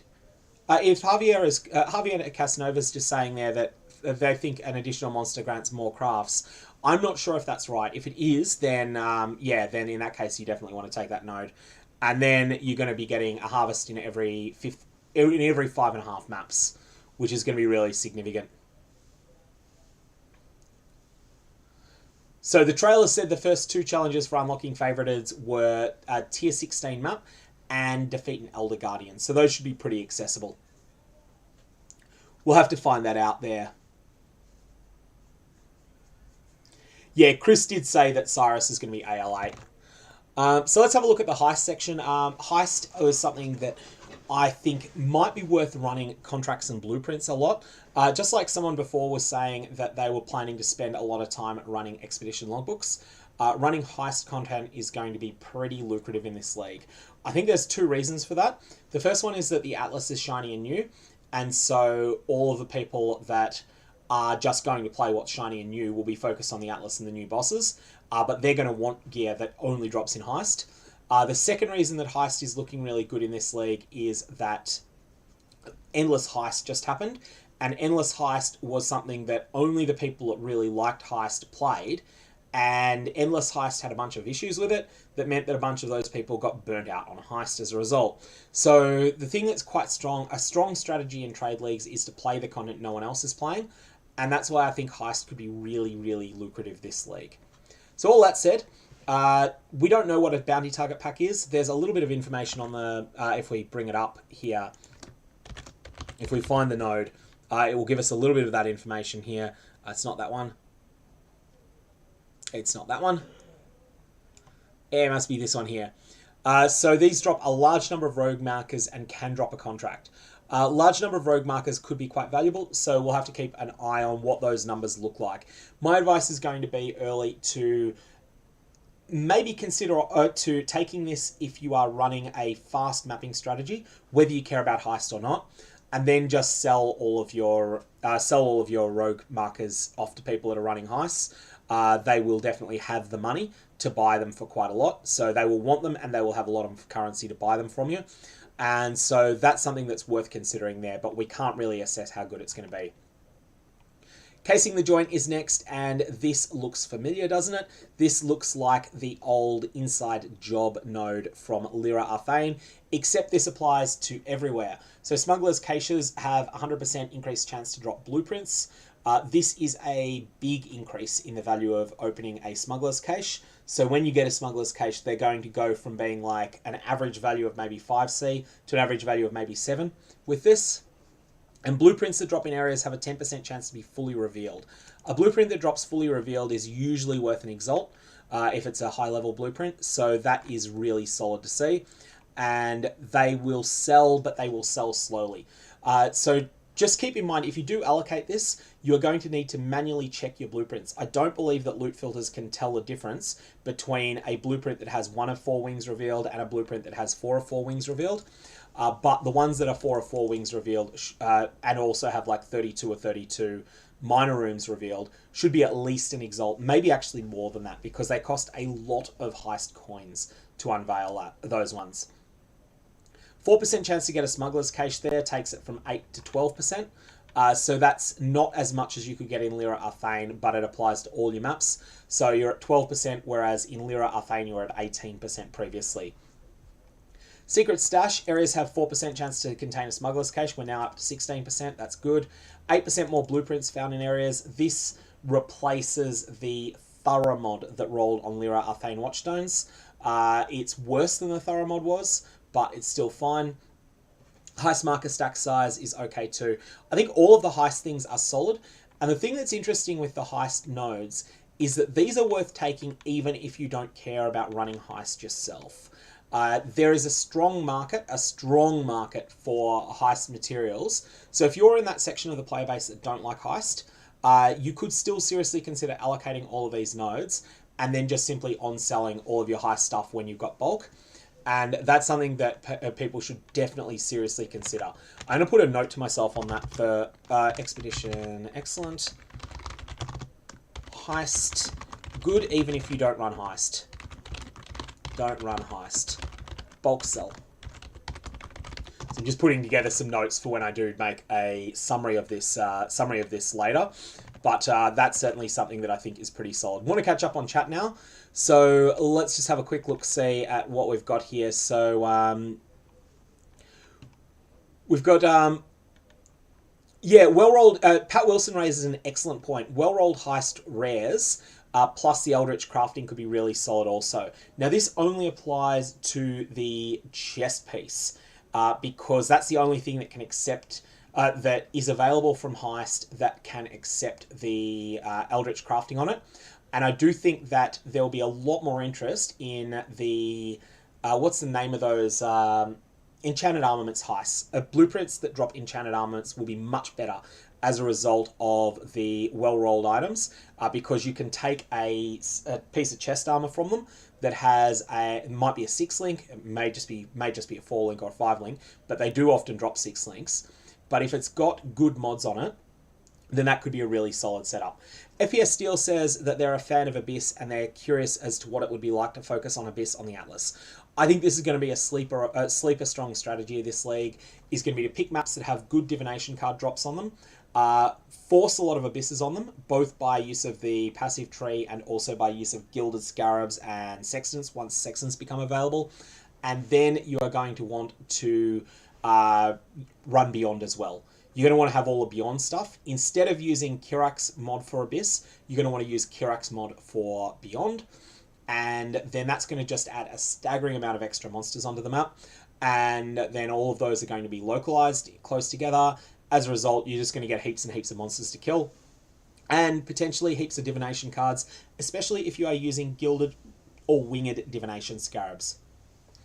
How would a target pack be different from a cache? We don't know as yet. It may be guarded. It may just be something that is just functionally a cache that looks a bit different. It's just a different type of cache. We're going to have to play around with that. But yeah, we do definitely, as heisters, we do definitely spend markers faster than we can make them, unless we change our strategy to prioritize farming coins. And usually it's better to just pick up the coins from people that are mapping. If you're mapping and you've got, say, 20,000 heist coins saved up, which you will get in a pretty short period of time, then you'll be able to sell that for, 70, 80 chaos pretty easily. The heist coins sell really cheap early on in a league for some reason. That's when they're actually the best to buy. So just having a quick look through everything else. So Tushaunat is asking for a link to this. It's just the Path of Exile official website. It'll be the second thing listed down there. So all of the information is there on the POE official site.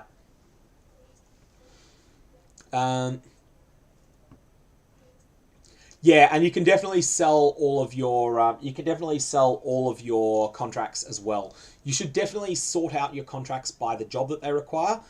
Deception ones have historically been 10 chaos each. So if you've got them in bulk, so if you've got 50 deception contracts,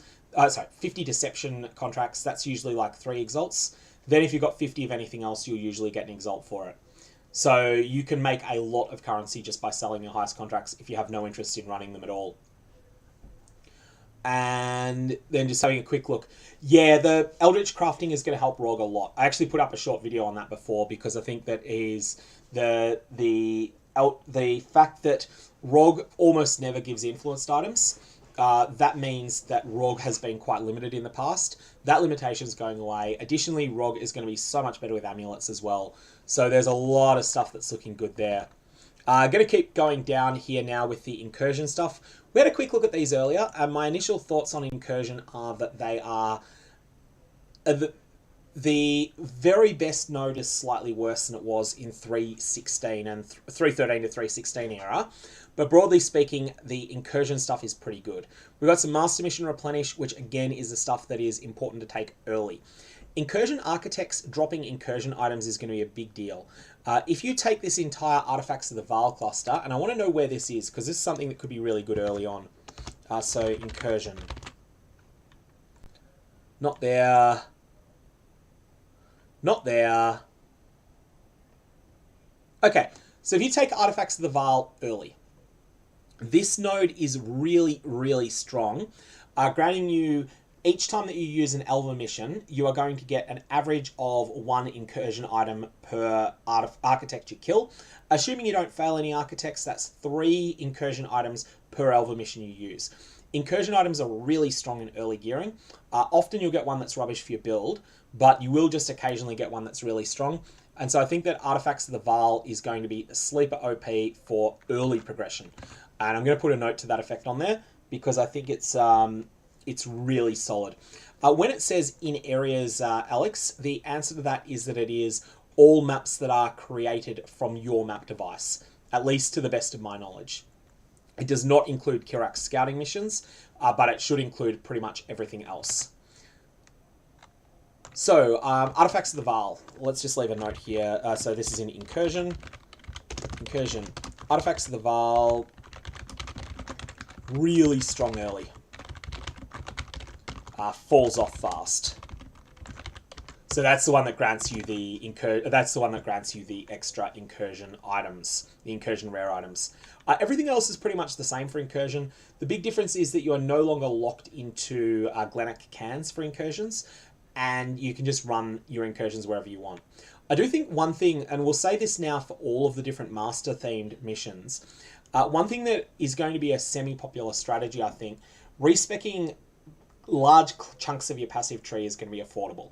And that means that there'll be players who will go, all right, I am taking no investment in Einhar, but once I hit 50 Einhar missions, I'm going to unspec a bunch of points. I'm going to spec everything into Einhar. I'm going to just punch through 50 Einhar missions in a row. Then I'm going to unspec those Einhar points, respec somewhere else, and maybe do that with the other masters as well. I think that might get done pretty widely, and I think it's a strategy that could be pretty good. So yeah, Incursion, resource reallocation is being nerfed from 50% to 40%. It will still be very fine. It will still be so good that you definitely want to have it. And I will just put a note, resource reallocation nerfed. Resource reallocation, nerfed, but too good to not use when using Elva missions.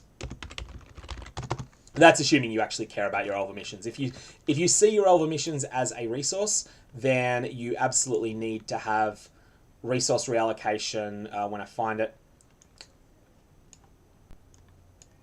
where are we hidden this thing? Resource reallocation. They've been reallocated.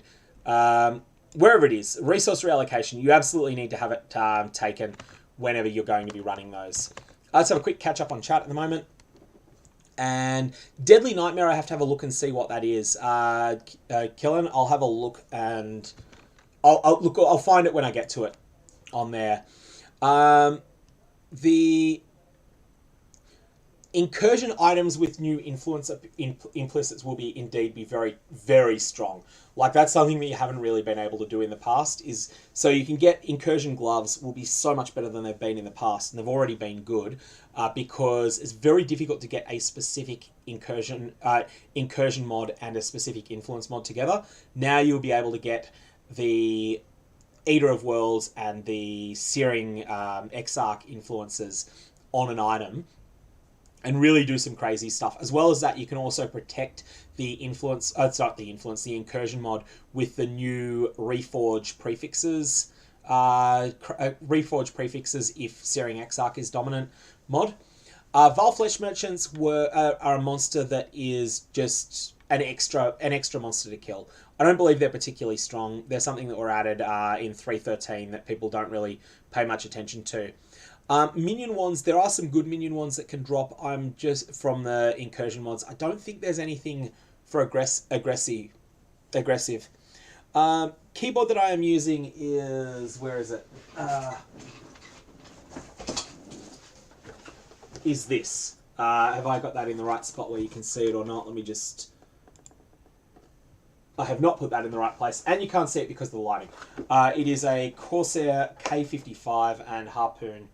It's just like something that came with my PC. So I was like, alright, it'll do. Checking everything else in chat at the moment there. So, yeah, Vile Flesh Merchants, they're the new drop location of the Divination card, the Fateful Meeting. That was announced in the patch notes, so that's something that is definitely there. Ezra, I'm going to have to hold off on that question. One, I'm not an expert in SSF. I would suggest the streamer Tarkat, that is Tarke space CAT, as someone that knows more than I do about SSF. And also, it is just something that would end up being probably sort of just out of the scope of this video. Kyle, all we have at the moment is what's on the Path of Exile website. Respec currency is the existing Atlas Orb of Unmaking, but it's going to be 10 times as common as it is in 3.13 as a general drop anywhere item, which is still not very common, but it will also be available for purchase from Kirak for 2 Orbs of Regret in unlimited numbers. Blight nodes, I think you can take them all with about 35 points, including all travel from the origin. Oh, minor node, but for resource reallocation gives the other 10%. Thank you for the clarification. So resource reallocation has not been nerfed. It's just going to cost you 2 points instead of 1. Well, actually, it cost you 2 in previously as well. Points that we have, there's 117 maps that we can get points from, but there's also 11 points available from other content. So I would say plan assuming that you'll have access to 100 points by the time you've done 150 maps. That you'll have access to 115 points by the time you've done 300 maps, and you'll have access to 125 points by the time you've done 1,000 maps. So you'll get your first 100 points quickly. Then they'll be very, very, very slow. Aggressive ones drop in Delve, do they? I'm not actually familiar with them. I haven't played a minion node for a while. Yeah, you can definitely do a whole bunch of respecking around. Tarkat's video, actually, Tarkat had a video on choosing the right league starter for you that I think it should be mandatory viewing for everyone, because it sort of, he's talking about how the most important thing to keep in mind is not just what's the best league starter in a vacuum, but what is the one that aligns with my playstyle the most. And that was one of the best videos I've seen recently here. Yes, Minosha, definitely the pathing nodes do change as you go up higher on the tree. I mentioned that at the start of it, but that's one of those things that with a stream, that if you miss the start, then it's easy to miss that sort of stuff. So yeah, that's a good point though about the resource reallocation, not nerf, but this is made up by small node. Still excellent. So excellent overall. Alright, so now we're going to have a look at the Kirak nodes. So I'll pause on answering chat for a bit and just go through the Kirak nodes. So you have Planar Tactician first, which is increased Atlas scouting reports. Now, we don't know how good these are going to be. I'm going to assess these for the moment as though they are Zana missions that are itemized, and then we'll find out how good they actually are. And this does not seem very good from the first line, but then the second line, 20% chance for scouting reports in areas to drop as comprehensive scouting reports instead. This is something that we really need to look up exactly what it does. So let's just say Kirak here, is that... so Planar Tactician is here. They reroll all of the Atlas missions and adding additional mission options that can include new outcomes. So that's really a case of, that's cryptic. We don't know what it does, and we're not going to find out until people make some do some experimentation with it. Is there anything else in here? There's no, it's just that. So really, we're just going to have to say that for the moment, the answer is we don't know if that cluster is any good or not. Next, we have Commissioned Officer. 1 additional Kirak mission each day, and 3% chance to grant an extra mission. This looks really strong as something you would respec out of. I do want to check where that is. So is that one of the center ones? Yeah, it's the center. So this looks like something that is really good early in progression, because Kirak missions or Zana missions in the past really help you find all the maps you haven't yet found. Blighted, Delirious, and Otherworldly scouting reports instead. This one sounds like it could be interesting. We're going to have to find out how good these individually are, but a Delirious scouting report sounds like it could be quite good. Just if this is essentially giving you a map that has a Mirror of Delirium in it, that's really good, especially if it's itemized. You can then on-sell it to someone else. Otherworldly scouting reports are something Breach related. Blighted will be Blight related. Expert Reconnaissance causes increased scouting report drops. We'll have to find out how common they are without this. So I don't know whether Expert Reconnaissance is taking this from you almost never get them to you almost never get them, or whether it's you get them kind of often to you are swimming in them. Quality of maps offered by Kirak missions is going to be interesting. So the points that you invest here are only going to benefit the maps that you get from that you enter as part of a scouting report. I'm really unsure how this is going to turn out in practice, this mechanic. I know that there was an option to spec into Zana on the Uncharted Realms, and it was generally speaking never worth it. But who knows, maybe they've got them in the right place. We're just going to have to mess around with them and find out. Here we've got Solidarity, which is 20% increased Atlas scouting reports, and 10% chance for them to drop as an operatives report instead. What was the operatives report again? It was adds extra rewards to what drops. So that could be okay. Again, we've got to test that. We can't say anything prior to playing with it as to whether it's any good or not. But let's have a quick catch up on chat at this point and have a look through at the comments that have come out so far. So there's the...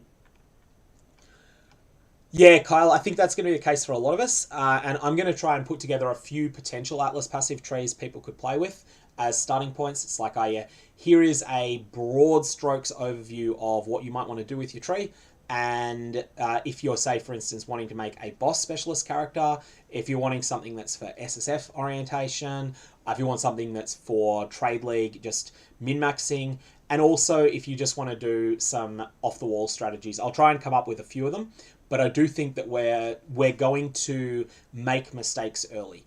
Everyone that designs an Atlas passive tree early on is going to miss some things that are too good. Miss some things that are really good. For instance, no one knew when 3.13 hit that Valdo's Harbingers were not just good, but absolutely mandatory to take. Like, so good that everything else wasn't worth considering. Okay, so let's have a quick look through. I think the thing with regret orbs, Michael Spode saying regrets will be really expensive this league. I think that they'll be more expensive than they've been in the past, but I don't think they'll be overwhelmingly so. And that's because Heist drops so many of them. Heist is going to be very lucrative. If we ever get to a point where regret orbs are 3.5 chaos each, then Heist will attract people away from other content, and people will run Heist until regret orbs start sinking in price. So that's going to be something that'll be really, really strong. Peter Heath, I haven't seen anything that would indicate that... well, I-85 items are going to be fine. I-86 you can pick up through the use of some of the Abyss nodes for sure. Abyss will definitely give you I-86 nodes in large... I-86 bases in large numbers. Those I-86 bases won't be influenced. The Shaper will drop I-86 Shaper influence items. The Uber Elder will drop I-86 Elder influenced items. Elder Slayer influences will probably be mostly made by Conqueror Exalts at high levels, although you will get up to 85 through normal play, and I think that pretty much covers what's going to pop up.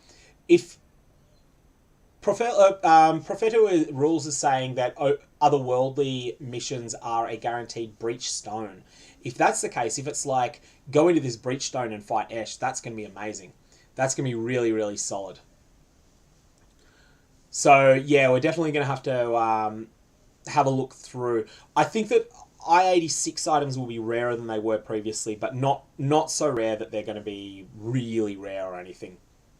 I don't think there's anything on the Atlas that affects blighted maps or blight ravaged maps, Devon. Just to respond to that, I'm not sure on that, but I don't believe that's the case. Vertree, these are not masteries. It's been revealed that they are not masteries. There's no intention of masteries.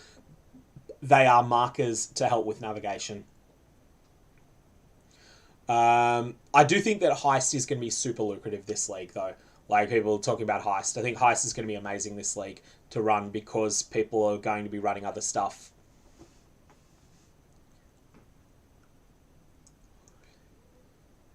So, yeah, it'll be interesting to see, but I do think that we're going to have, Regret Orbs will get to be a couple of chaos in this league because people will be selling them to Kirak to get the Orbs of Unmaking for the Atlas. That's going to be impactful on the prices of Regrets, of Scours, and of Chances, but I don't think it's going to be overwhelming. We don't know the answer to that yet, Myth, about where the triple damage staff drops. Alright, let's punch through the Labyrinth and Legion sections next. So the Labyrinth stuff is really interesting. I like this. Areas have a 20% chance to contain... Labyrinth Trials and areas have a 20% chance to contain an improved offering to the goddess. I really hope that this was going to come with brutal trap zones, like +5 to the level of monsters inside the Labyrinth Trials, and Labyrinth Traps in Trials in areas gain 50% more damage or something like that. But I do think that this is going to be surprisingly good, Trial of Glory, although I just want to quickly run some numbers on it in a sec. So, Trial of Glory is actually surprisingly early for something that can give you access to Harvest Labs. And I think that solo self-found players that have bad luck with getting their first Labyrinth token, i.e. me when I was testing my Lightning Trapper, I could not get a single offering to the goddess for the longest time. But they will definitely want to consider these nodes early just in order to get their first trial. But then Trial of Glory is going to give you a considerable chance to get an improved offering. Improved offerings aren't worth that much unless they're the gift to the goddess. But what are we looking at? 1 in 15 chance to get a gift to the goddess is still going to be... If gift to the goddess is 60C, then that's going to add 4C to every lab trial that you do. I think that this is probably making lab trials worth doing if you've got a fast-moving character. So these nodes are actually okay. They're not amazing or anything. I would say just spec them if you want them. Spec them if you like doing the enriched labyrinths. But yeah, they're not essential or anything like it. Legion next. So 4% of all your maps having a Legion encounter is worse than Monumental is now, but still really good. And Splinter duplication is solid as well. So all of the Monumental cluster is good. If you want to do Legion, then definitely take that. 0.6% chance for a Splinter to drop as an emblem is... Okay, there's two things with this. Firstly, this is a... so you go from having... This is actually a 60% more multiplier to the amount of timeless splinters you get. Actually, 59.4% more multiplier to the amount of splinters you get. That is a big deal and is actually pretty good. So you're going to want to take emblematic in any case. This is worse than it used to be on the old Atlas, but it applies to all your maps. And also, something that's going to be really significant, it's probably going to apply to timeless splinters that drop from other content. So if you get, say, I'm just thinking what is there in maps that will give you this. I don't think you can get it in Delirium. I don't think you get Legion splinters there. Just trying to think if there's any other content in maps that has been recently added. Expeditions in maps, I think, can give you timeless splinters. So this is going to apply to things like that, whereas in the past that wasn't likely to be the case. So that's going to be a little bit of a bonus there as well. Legion encounters are more likely to include a general, and when they've got one, they have both. That's strong. I think that's a little bit worse than it used to be, but it's applying to all your maps, so it's going to be great. Legions in areas contain a warhorde is great as well. Then you have some flexibility to target specific areas that you want to target. Very similar to Breach. I really like these mods.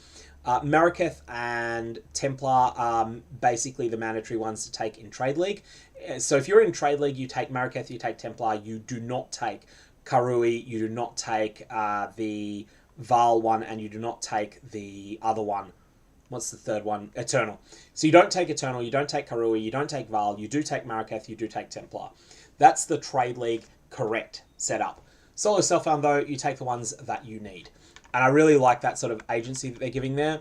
So that'll be probably something easy to find because it'll be 5 different options there. I should be able to find this easily. I can't because that's the Breach one. And gee, that looks ugly the way they've lined that up. Let's just have a look for it then. Legion. It's jumping. It'll be staring right at me and I can't see it. Also, like how early Monumental is in there. That's a really good spot for it. And here it is. Okay, cool. So this is unfortunately nowhere near Beyond. That's important to note.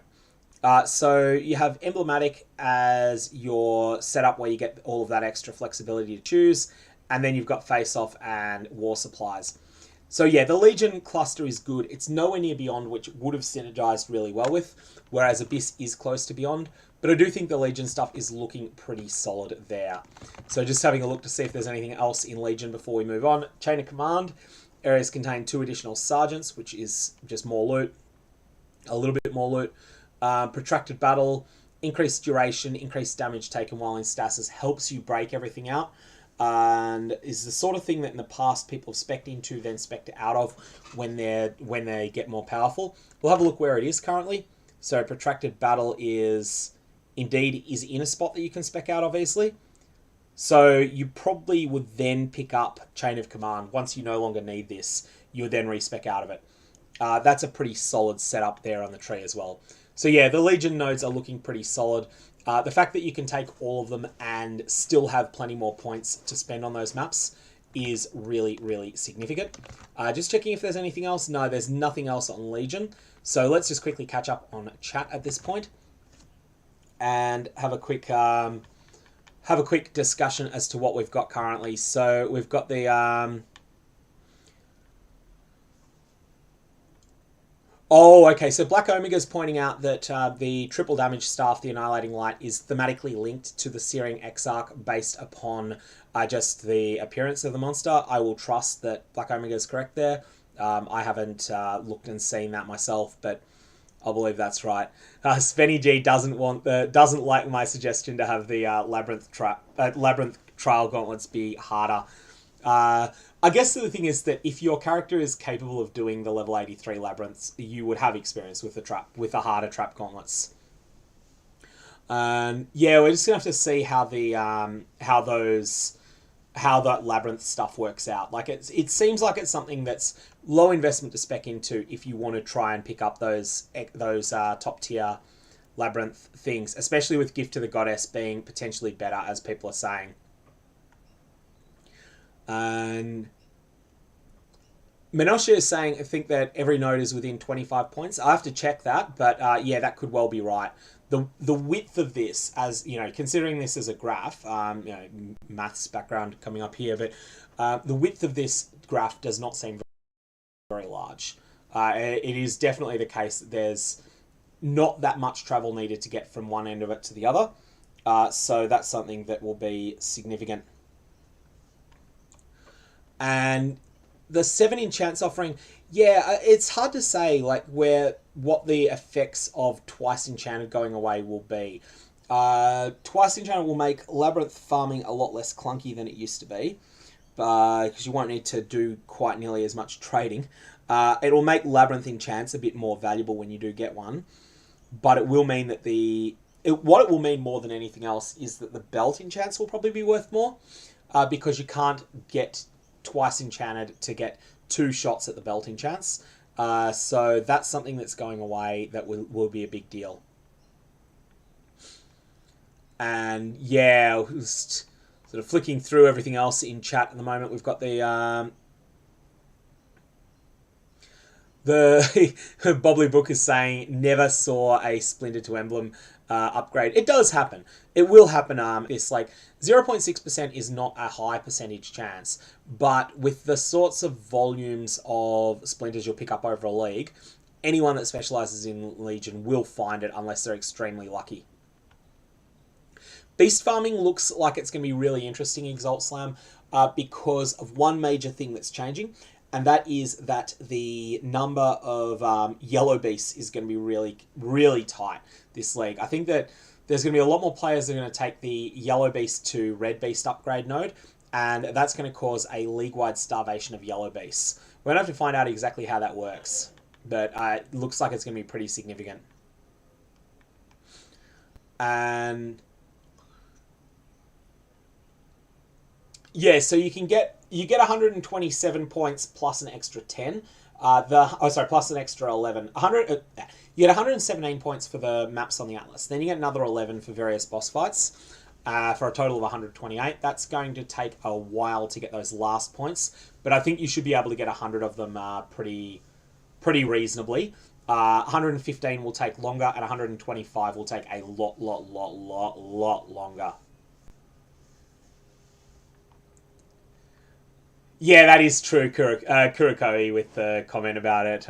This is not a tree. This is a graph. This is not a tree in a math sense. A graph would, a tree would be a graph that contains no closed cycles.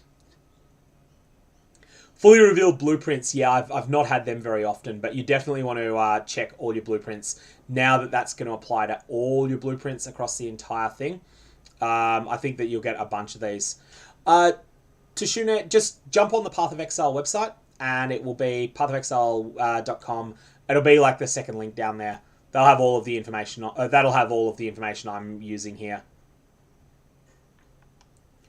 As for making mapping easier, Lieutenant Dangle's asking a question there about that. I think that the sulfite one will make maps that you have invested a Nico mission in easier, and I do think there might be a cheesy strategy around using that to make your Conqueror maps and your Shaper Guardians and your Elder Guardians a bit easier if you want to do that, because then you can pick up all of the extra bonuses there. I believe Myth. Look, the numbers on this aren't exactly certain. It may be that it is correct that you should take all of them for the extra chance at a Legion, but I feel like the best choice is probably going to be to skip the 3 that you're least interested in, because the other ones are, like the Templar emblems and the Marraketh emblems, are so much more valuable. I think Harvest is going to be really strong. It applies to all of your maps. You've got an 18% chance of getting Harvest in all your maps. There'll be no shortage of Harvest going around. Yeah, you can't get all of the Watchstone mods in play, but I do think that Harvest will. there will be access to all of the rarer mods in a trade league, and in SSF you weren't really getting rare Watchstone mods anyway. So I think that Harvest will be fine. Anyways, I'm going to have a look at the map boss section now. So we've got the Fated Conflict one here. It grants an increased chance to drop a Fated unique item. Now I'm assuming that the Fated uniques are pretty rare here. So 80% increased chance is just not going to be all that significant. The 3% chance to drop an additional unique item is neither here nor there, really. This is something that was rolled into the old Awakening level bonus, and I think it's just mostly not going to matter very much. I don't think that this node is particularly good. My initial thoughts. Like, unique bosses dropping uniques is not a big deal. That said, SSF, maybe it's a bit better. 25% rarity for bosses is not very much. That's because bosses of maps tend to have like 1200% already. So going from 1200 to 1275% isn't a big deal. And rarity also seems to have diminishing returns built in that we don't fully understand. Unique bosses have a 20% chance to be duplicated if possible is something that's going to be a bit crazy. That could be really funny. And then they drop an additional basic currency item. This could be quite strong. I kind of want to test this out. The nodes leading up to it are bad, but this is looking like it does something that's pretty impactful, and I'm kind of curious to see how that plays out. That's a lot of extra... That is a lot of extra monsters that you're adding... Well, extra bosses you're adding to maps. This is going to drop cause some crazy boss encounters in places like... what's the name of that map? Val Pyramid. That has one of the hardest maps on the Atlas for the bosses. That's the one, not the one that has the 3 bosses from Atsuri's encounter. It's the one that has the precursor bosses to Dominus. There's 3 of them. They have really high stats in the Val Pyramid map. It's one of the harder bosses, and they can be twinned. So if you had an 8 mod Val Pyramid and then this procced in it, that would be pretty lethal. Again, it's rarity. The basic currency items are reasonably okay in big numbers, but I don't think that this is a great... I don't think that this is a great mod. I do think it's just going to be something that's going to be funny and is going to get people killed in hardcore because they're going to make the mistake of going for it, unless people are smart and just don't take that node at all. I'm just going to push on to the map section here because I don't think there's much in it. Then I'll catch up on chat. So firstly, we've got this chance to add a free random craft your map device. I do not yet know whether this is a free use of Fortune Favours the Brave, or whether this is a free use of one of the infused Harbingers or similar, or whether this is a free use of one chosen at random of the established Atlas mods, like the Kirak mod for Beyond. Or maybe next time you get the Kirak mod for Ritual, maybe next time you'll get the Kirak mod for Abyss. I don't know exactly how that's going to work. We're not going to find that out until we test it out. But I do think the mod as a whole is pretty strong. 15% chance to gain a tier is a big deal. And then you've got 5% here and 5% here as well. I think that this is going to be a really solid cluster. So let's just have a look where that is. Maps. Shaping the Mountains is here. And then it looks like we've also got Shaping the Skies here, which we'll have a look at in a sec. Free use of a special map crafting option. That will give us some information there. Oh, and then these are the... yeah, so let's have another quick look here. Shaping the Seas is chance for 1 tier higher. Again, we're probably going to want to take all of these early on. Increased chance for maps to be favorited is really strong once you start unlocking that favored map system, which we'll have to work out. 10%, and then there's this one that improves the power of Fortune Favours the Brave. You're probably going to want to take this anyway because of the 15% chance for 1 tier higher for all maps that drop in area. That's just really strong early in progression and will probably remain strong late in progression as well. And then all of this stuff with Fortune Favours the Brave is a bonus. More higher tier map chance, again, big deal. This is replacing a lot of the old map sustain options that we had. So you're probably going to want to take a lot of these. Shaping the Skies, 3% chance on completing areas to gain a free use of a special map crafting option. So we really don't know which of these is which. Maybe this is the infused ones and this is the non-infused. And we'll have to find that out by playing around with them. Plus one tier, plus a bit more tiers here. So these are going to be things you definitely want to take early, with a view to speccing out of them possibly later once you've got a big map pool. Maps. Take early, respec when unconcerned with maps sustain. Unconcerned with maps sustain. You're probably going to want to take all of these points early on, though, just for that reason. All right, let's have a quick catch-up on the chat situation at the moment. So, yeah, Harvest is still the strongest crafting system in the game. Like, that's the thing with it. It's it could be nerfed more and still be the best crafting system in the game. It's absolutely nuts. It still remains that way.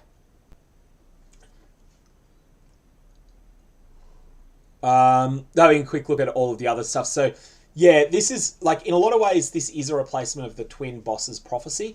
But the thing is that it's lower opportunity cost, because that Prophecy was somewhat rare, and it's also going to be 20% chance to go off. So it's like having that Prophecy always on. It's going to be kind of interesting to see how it works out. But, yeah. Vaal Temple is getting buffed to the moon. I am really looking forward to see what happens with, really interested to see what happens with Vaal Temple in this league, with all of the extra pseudo strongboxes they're putting on it. I think it'll be kind of funny. Jay Bowen, I know nothing about that. I can't vouch for or against it. I don't know anything about that product. If it's being advertised on it, like, it's just someone's paying for an ad. I don't know the details on it.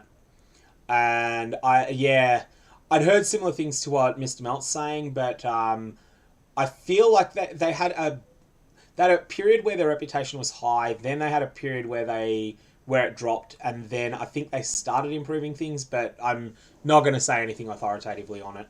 I just don't know. Yeah, I think that you probably respec the out of the map stuff when you start, when you own 20 copies of each of your favorited maps. Extreme on Syndicate, yeah, the Betrayal stuff I had a look at earlier. Betrayal is still looking pretty strong, I think. And Hashim asks an interesting question there. Would I say Expedition to gather gear, Harvest to perfect it? That's an option, although there are a few other things you can do in there as well. Like, there's in some cases you'll do better with starting with fossils, especially with some of the most some of the most deterministic and tricky fossil crafts can really do some crazy stuff there. And yeah, I really agree with Carl Angus that that it's really annoying to use Harvest when you're mapping, because it does slow things down. It's like, it's something that is too good to walk past, although you do sometimes walk past it anyway. But it really does take you out of the loop. Yeah, all I can say is I just don't know anything about it, Manashia. It's like, yeah, ads for all sorts of random stuff, and I just don't know if it's any good or not. It's certainly not something that's ever approached me to sponsor, in which case I'd research whether they were something I could justifiably advocate or not. But yeah, I don't know if it's any good. Awaken POE trade is definitely very, very popular and very, very good. And it had its niche, like its short period where it was causing problems. Let's jump on to Metamorph at this point, because I have caught up with everything in chat. And 20% chance to contain a rogue Metamorph. Okay, so if you've never played with Escaped Experiment, never take this if your goal is to level up. Never take it in hardcore, because it's like you just get these Metamorphs that can have some of the most obnoxious abilities in the game that you're never expecting, that can just jump on you at a time when you're in the middle of fighting something else. So a rogue Metamorph means there will be a Metamorph somewhere on your map that you didn't make. It's just going to have random organs that it's going to be made out of. It is a lot of fun, and it is crazy, but it is genuinely not a good idea to take this, because it will kill you. But it is just so funny when it happens that, like, you can't get mad. The thing that will really wreck you with this is that there's a couple of things that for Escaped Experiment that you would never put on a Metamorph that you're rolling yourself. The reason for that is that there are bosses that have specific abilities, like suppressing fire from Salangzerang, I think it is, the Gardens map boss, that are just so deadly when they're on a metamorph that if you ever encounter a boss like that, you have to not fight the metamorph if it's got it. You have to just sort of stay screens away from it, unless you can one-tap it from off screen. So, yeah.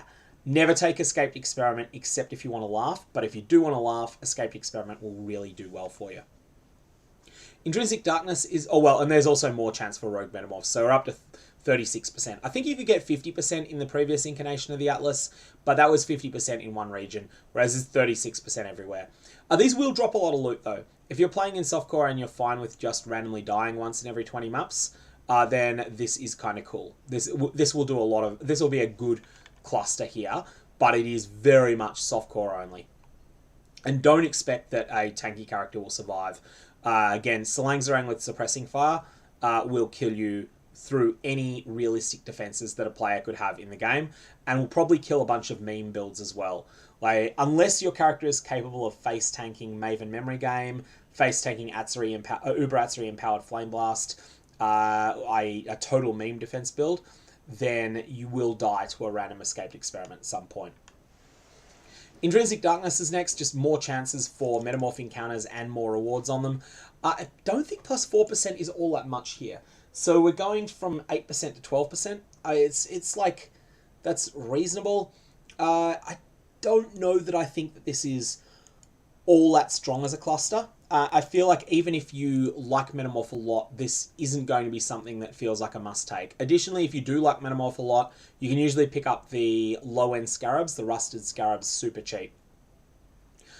Fine Specimens is a Wrecking Ball. This also will kill you, although it seems to have been nerfed, and this nerf is actually one that decreases how deadly it was. I feel like it used to be 50% more damage, and it's being nerfed to 15%. This, in conjunction with Escaped Experiment, is even more ridiculous, and it causes you to have wild Metamorphs. You've got no control over what boss abilities they have, and they're out there, they're going to attack you when you're not expecting it.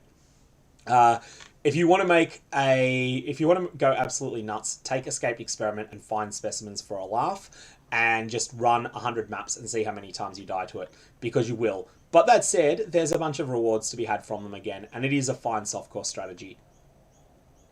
Organ Donor, Metamorph bosses which drop an itemized sample drop an additional one. This is really strong. This is really, really good. VAT meters in areas require 25% less power to fill, also means that you get access to Metamorph a bit earlier. That is to the VAT meters being filled. You often can't get them in white maps otherwise, so let's just check where this is. Where is Organ Donor? And if it's early in the Atlas, it's fairly early. You can get to it, yeah. So if you're wanting to play... Actually, it's very early in the Atlas. Okay. You can definitely pick up Organ Donor early if you want, and it will give you access to white map Metamorphs that will give you an itemized sample. Itemized samples are pretty good. You can assemble an additional Metamorph in areas after the first is dead. That is really solid. That will get you a lot of extra use out of Metamorph encounters in maps. This is mandatory if you are using Metamorph Scarabs in any quantity. And there is definitely a Metamorph strategy that sort of feels like it's flowing together here, where you would be buying rusted Metamorph Scarabs and using them in conjunction with with Organ Donor, replicated results. And if you're in softcore, Find Specimens and Escaped Experiment as well, just for a bit of extra juice. But you don't necessarily need to do that. That will give you a whole bunch of extra power. Interestingly, we've got this adjacent map drop chance here that I think is maybe here by mistake, and map drop duplication. These probably don't belong here, but otherwise, that's everything that is coming up in Metamorph. So Metamorph, let's just leave a note here. Metamorph, surprisingly good in softcore. In SC with Scarabs purchases. Lots of support for that strategy there. Catching up on chat at this point, and we'll have a look here at the thing that's coming up. But yeah, so just having actually there's quite a lot that's come up here. So Paradoxica should still be expensive. Yes, Zero. I think that Paradoxica will be expensive, and it seems like it is just a really rare item, and it's really good. I'm not sure how much expected value you're getting from each map by chasing Paradoxica. I'm not sure how much value you're getting per Betrayal mission, but if you get to Betrayal really early and you start focusing on getting your... if you start focusing on getting your your Betrayal Syndicate set up and all that sort of stuff, I think there's a lot of currency to be made from it still. Just having a quick look through here, the... yeah, Cluster Jewels would be what I would suggest if you're just trying to learn Harvest. The thing with Cluster Jewels is that often a Reforge Plus craft on them will force a very specific... like, if you use, say, Reforge this item with at least one lightning mod on it, that will often force a specific mod, and that can be really strong. So it does take some research, but you will get a lot of value out of doing that if you do the research. Yeah, Killian, and you... Call of Zeshtula will be really funny.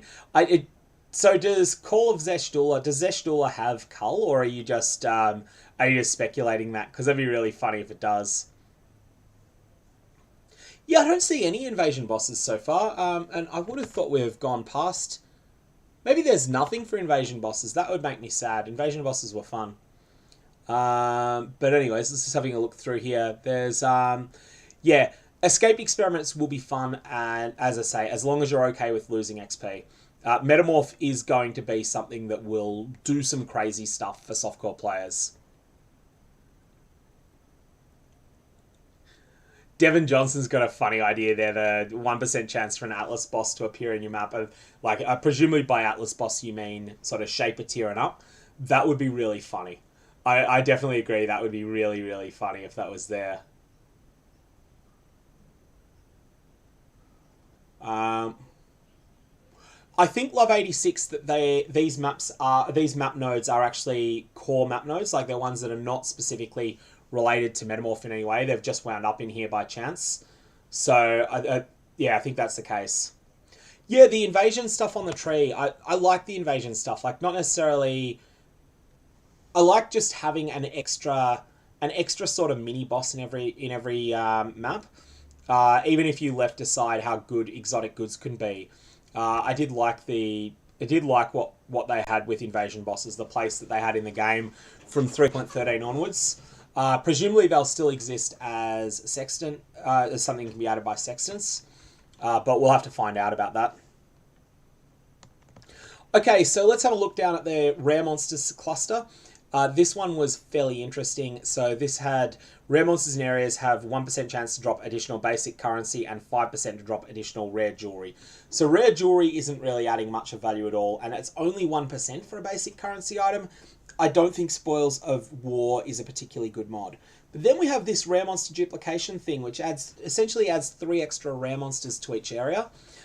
That's not tiny. Like, that's okay. I'm kind of okay with that. I think that one rare monster, I believe, is about 0.5% of the overall amount of drops that you get in a total map. And probably similar for XP as well. So this is adding an appreciable amount to a map, even if Spoils of War isn't so great. So rare monsters like that, that cluster is not terrible. It's not great either, and I don't think I'm going to take it. I think there's enough great things that you don't need to take it. Now let's have a look at Ritual, and oh wow, Sacrificial Dew is amazing. So 10% chance to drop a blood-filled vessel. That's just like an extra... Given that blood-filled vessels will always hold value because of the potential of using 4 of them to basically fish for mirrors. So Sacrificial Dew is one of the best new mods, and I'm going to have to point that out when I do my summary vid on this. This is Sacrificial Dew, top tier ritual mod. 10% chance for blood-filled vessel. Really good. Yeah, this is just a really good node because you're going to run every ritual you find in most cases anyway, and that is looking fantastic. Yeah, I think that you just got to take that. It looks so good. And then let's have a look at everything else that we've got here. 1% chance to contain rituals, so that's 9, 10, because you start with 8. And then there's a little bit of extra tribute, which is important as well. Ritual altars in areas allow re-rolling twice more. And I'm trying to think what that is currently. I think you get like 5 re-rolls currently or something like that. But you get to make it cost less. 25% increased chance of ritual altars with special rewards. This is looking solid. This profitable prayers section is looking solid as well. Sacred lands gives more chances for them. And then you've got the always have 4. I think that we're looking like Ritual. Ritual looks really strong. I'm just going to have to put this down. Ritual is looking really good in general. Looks great in general. And also you can force it on with the Kirak Mapcraft, which a lot of people over on the Path of Exile subreddit have been saying is never worth 13C. I think they're wrong. Rituals. The reason that rituals are so good is that there are the strategies that use 4 blood-filled vessels. Blood-filled vessels have a peculiar line of text on them that says 20% improved rewards. This only appears in a couple of places in the game, but this stat is really good. Like, it is so much better than it sounds, and you get 80% improved rewards. It seems like that pushes your chances of getting a mirror up to levels that are actually meaningful. And that's the reason that Ritual ends up... that's the reason that power gamers buy so many of the Ritual vessels. It's not like you're going to get mirrors often, but it is probably going to be the case that a full 20% or more of the mirrors that exist in this league will come out of Ritual windows, and it may even be more like 60% or more. We'll find that out anyways. Let's have a quick look at the catch up on chat quickly at the moment. So we've got the rare monsters drop corrupted items to combine with the extra rares. So I'm not willing to say much about Sextons at the moment, Love86, because we don't know how much they're changing. I'm assuming that all the Sextant mods are going to change somewhat, as well as what's already been announced of Sextons being able to roll the current base tier, awakened tier, middle tier mods, that they're also going to get a bunch of changes that are not yet documented. So I'm going to have to find that info out. Righteous Fire Inquisitor should still be fine, Louis Villaferte. I think it should be really solid, actually. I don't believe you can force 5 Ritual Altars by any means now. But I still think that they'll be really strong. Oh, Zizarin's made an RF Inquisitor League starter, has he? That's good. So Pox also has one. Pox has a fantastic video on that as well. So there's a lot of them going around. And yeah, if Zizarin's doing it, then that's going to mean that there'll be a lot of Righteous Fire Inquisitors going around. Hey, John. Yeah, good. Just been sort of going through this. As soon as I saw that this was uploaded, I thought, oh yeah, let's jump online and start a stream. And then wound up that, it's just taking ages to get through it because there's lots of stuff. Oh, so it's a derivative of Pox's, is it? Yeah. Pox really is worth checking out for that build as well. But yeah, check both of them out. Like, Zizarin knows his stuff. Zizarin will only plug a build if he's pretty confident in it. And yeah, I missed Pox's build when I was putting together my sort of left side of the tree suggestions. I hadn't remembered Pox's build recently enough. But yeah, that is definitely something that's worth considering. Yeah, Ritual and Beyond do work together well. I don't think Ritual and Beyond work together quite as well as Ritual and Abyss, which are also close together, or Ritual and Blight, which are also close together. But those are all solid choices. Alright, so let's just keep punching through everything. We got the Rogue Exile stuff here. Rogue Exile mods in 3.13 to 3.16 were bad. But we're gonna forget that they were bad in the past, and we're gonna assess them based on what they are now. Nick bosses have a chance to be accompanied by 2 Rogue Exile bodyguards. Oh god, that's gonna be rippy. Imagine getting Xandro Blooddrinker and his stuns in conjunction with one of the bosses that has a in conjunction with the Crimson Temple boss or something really nasty like that. This is gonna be rippy and it's gonna be funny. And then you have exiles in area have a chance to drop currency. I don't think that Royal Guard looks all that strong. But let's withhold judgment in case there's something it synergizes with. Rogue Exiles, Wild Exiles have 50% chance to have additional rewards. So that, I believe, is only the random ones. I don't think that will apply to the Royal Guard. We'll have to check on that. Exiles have, so 50% chance to have additional rewards means they have a Legion-style reward and 100% more maximum life. 100% more maximum life on a Rogue Exile is not much. They will still only be around the, I think, 2 million mark, no, 3 million mark at endgame. Most characters will be able to burst them down real fast. Areas have 10% chance to contain an additional Rogue Exile, additional. So there's starting to be enough wild Rogue Exiles here that that's interesting. Have a look. Rogue Exiles in areas have 100% chance to be possessed by a tormented spirit. Oh, wow. And Ruckus, 8% chance to contain 20 additional Rogue Exiles. These are crazy. Okay, these two are going to be really big deal.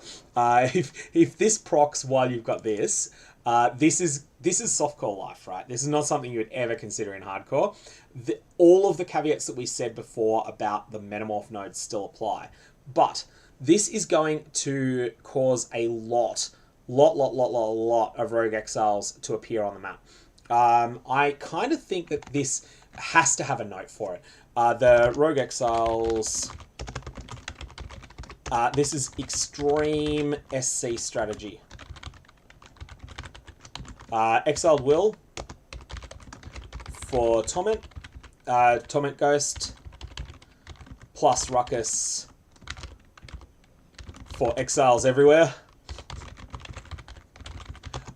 This is just going to be meme mapping. That is going to be silly. That is going to be crazy funny. I don't know that it's going to be any good, but it is going to be crazy funny and people will have a blast using it.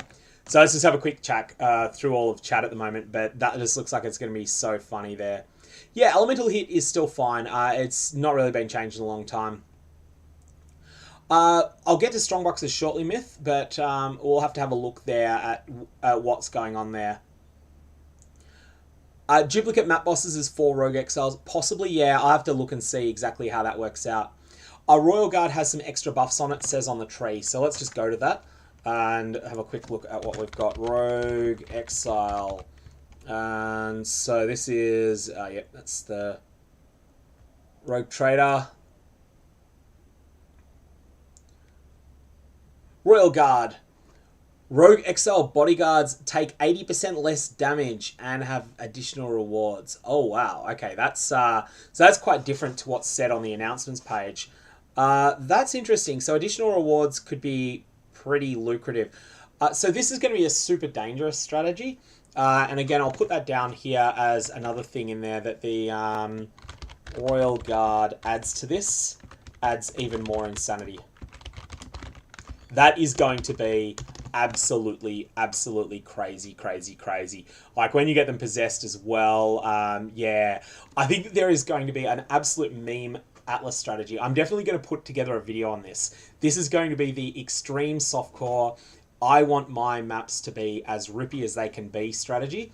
That's going to have all of these worst nodes in the game. Then you're just going to sit in running 100% Delirious Val Temples from Price of Prescience or 100% Delirious 8 mod tier 13 maps from Triskaidekaphobia and just sort of try and get through them without using 6 portals.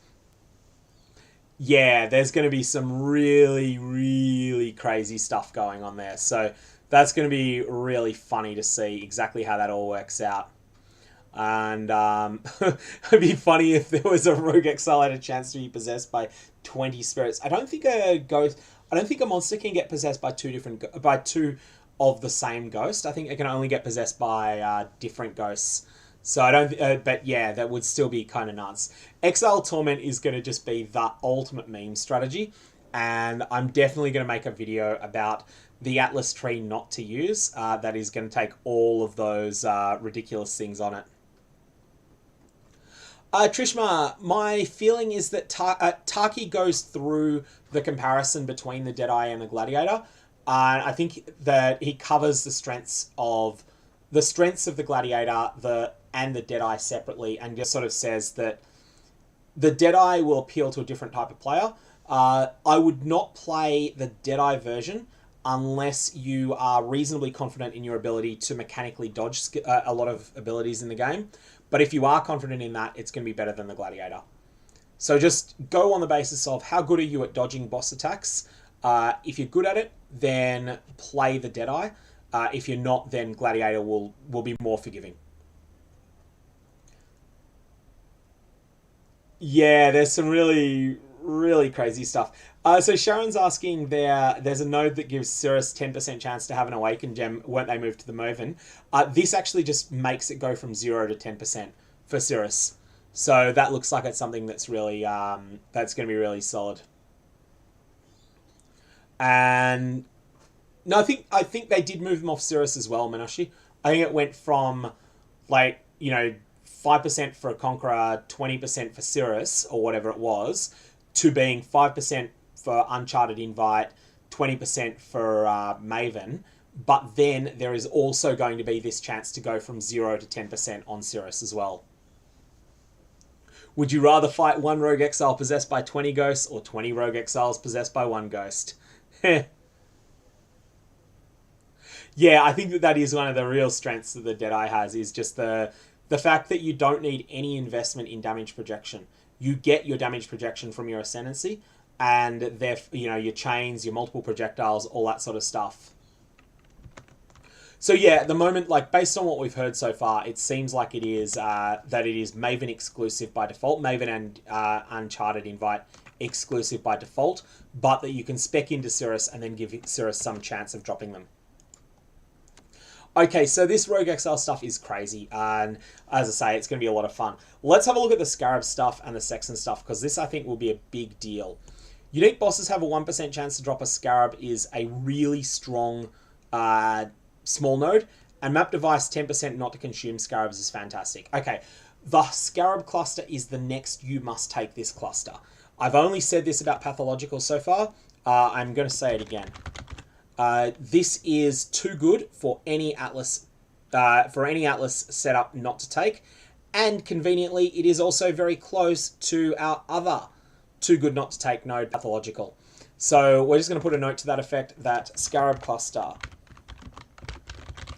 mandatory for all Atlases. Yeah, I just think there's nothing more that can be said about that. You have to take those. They're just far too good to. They're far, far, far too good. Ross is asking where you can get this tree. It is on the Path of Exile official website. So just go to pathofexile.com and then you will be able to find it. It's only been up for 3 hours. So if you had a look recently, it won't have been there. I just want to check the exact wording on this. Unique bosses have a 1% chance to drop an additional Scarab. That should include... I believe that would include Beyond bosses as well. That should include Rogue Exiles... Just anything that's got the brown text, like brown text and the like. I think that's the case. I'll have to check that out. So let's actually test that in practice. I'm not going to make a promise that I'm right on that, but the current wording, unique bosses, is not just the unique map bosses. If they only wanted it to be the unique map boss, in fact, it would be worded like this. So let's have a look at Sextants now. Enduring Influence is still around. How many points does that cost? Because that's really strong. I think that was over here, wasn't it? That's well worth the 5 points. I'm not willing to call this mandatory, but it looks like it's going to be really strong late game.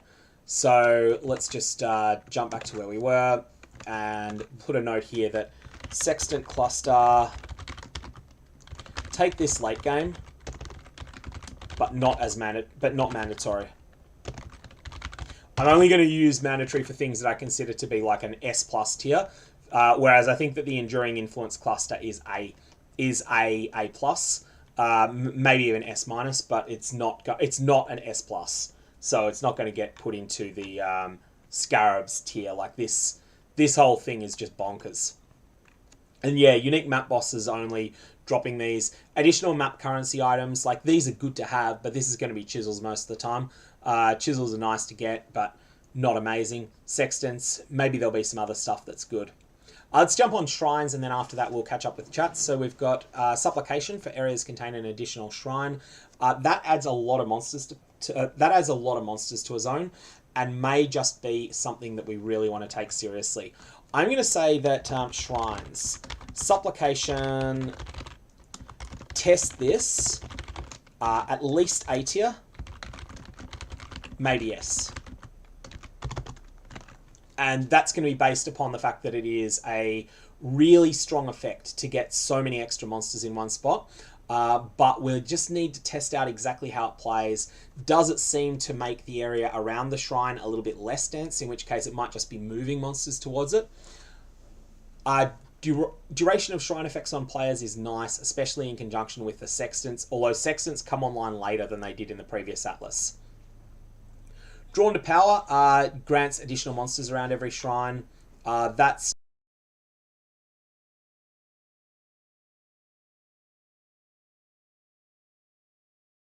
just going to make supplication better. If you've already got it, you're not going to take this without supplication. Shrines grant an additional random shrine effect. That could be... Let's look up what the Covetous Shrine does, because that's not something that we know. Shrines. On monsters, Covetous Shrine's aura increases quantity and rarity and reduces damage taken.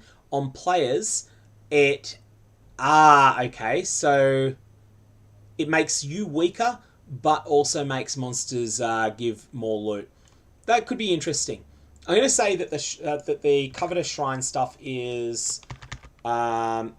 Covetous requires testing. May not be good. Alright, is that everything in the shrine section or not? Yeah, it is. Alright, let's have a quick look at the at chat. Do a quick catch up here and see what we're missing out on currently. But, yeah, the Scarab cluster is the second best cluster yet. And I think it is absolutely everything. So there's lots and lots of good stuff. Yeah, so Matthew Brunetti is saying there's unique boss and unique map boss. I believe unique map boss means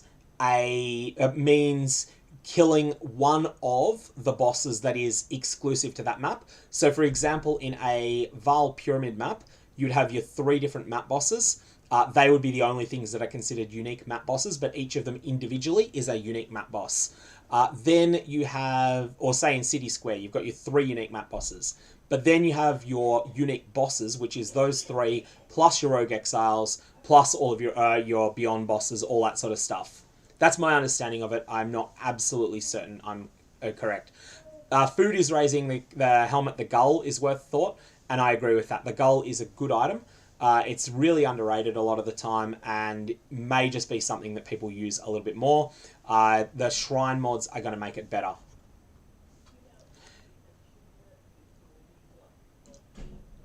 And then just having a quick look through here, I think that what Dark Wolf is saying there, I think when you capture a sextant that's been partially used, you'll be able to... It will be clear to the buyer of the sextant whether it's got 3 charges, 4 charges, 1 charge, 2 charge, or whatever. Blunderbore, I need to review the item. I can't remember what it does off the top of my head. I'll have to have a look. The Scarab small nodes have been changed already. Oh, okay. Let us refresh this. And La Scarab has La Scarab departed or not?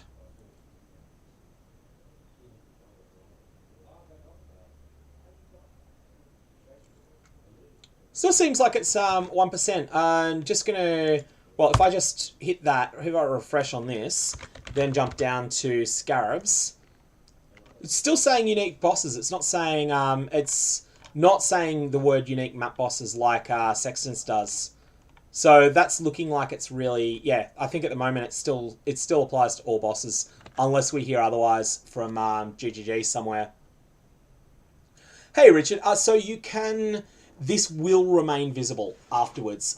It'll still be present on my YouTube channel. That's part of the reason I'm doing this on YouTube rather than on Twitch.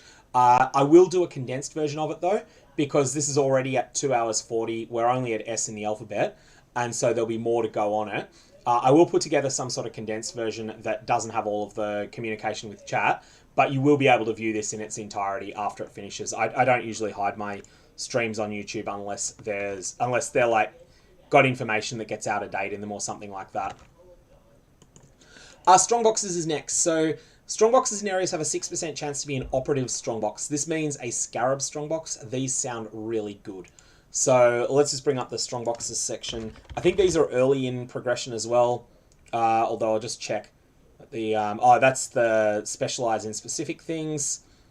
So yeah, here we are. Operative strongboxes which contain Scarabs. We don't know how many Scarabs are going to have, but that does still seem pretty strong.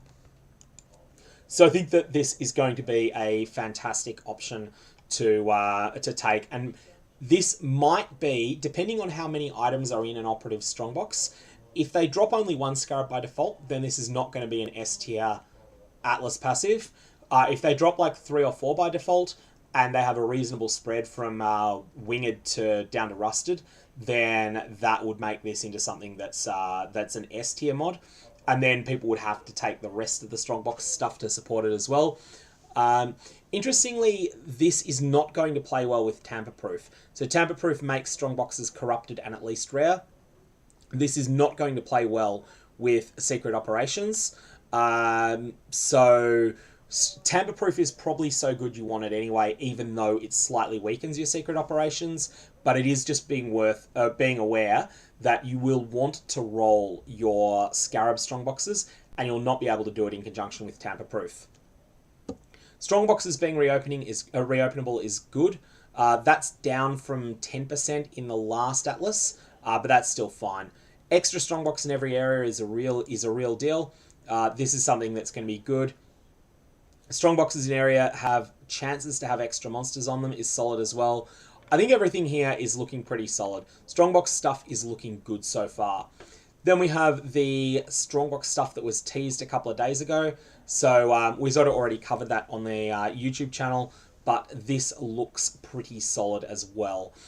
It's only available for the good Strongboxes. Cartographer's Strongboxes you probably don't care that much about here. One thing I am noticing is that there's no way to specialize further into your operative Strongboxes. So you can't get anything like concealed logistics for the operative strongbox unless map items were to include Scarabs. I don't think they do. I think no, Scarabs are their own entity. So forget that I said that. Here I think that the strongbox situation is looking pretty good. Strongbox, I'm going to call this an A tier cluster. All the clusters for strongboxes are A tier. They're not S tier. They're not something that you have to take, but they're something that I would advise most people to take.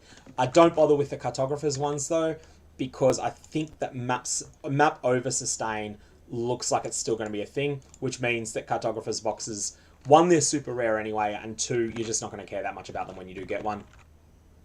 Catching up quickly on chat here to see if there's anything else. So Stin, this is from the Path of Exile official website. It is the second item down on the list there. It was only added a few hours ago. Twice Tempted paired with a Secret Operations. So Secret Operations, I just got to remind myself which one that was. Secret Operations was hang on, so you're talking yeah, I think that the additional strongbox should have a chance. Like, I think that the 6% chance for an operative strongbox should apply to every strongbox on the map, however it was added. I think the reason that, like, the cartographers ones, I don't think will do all that much because, like, the cartographers strongboxes, the fact that you're getting 3.2 times as many maps from cartographers strongboxes, if this increases the total number of maps that you see over a league from 3,000 to 3,020, that's not much. And I think that's sort of about the level that it's going to do. That's why I'm not generally suggesting it. And even though it would be augmented further by pathological, I don't think it's going to be all that impactful. If a larger percentage of your maps were to come from them, then that would be better. That would make it better. Okay, synthesis maps. This is actually significant. These were in Uncharted Realms before, and this just gives you 1.5% chance to get a synthesis map from bosses of tier 11 and up maps. So, assuming that the synthesis maps stay around 50 chaos for non-Cortex and 350 to 400 chaos for Cortex, the average value of a synthesis map is about 120C.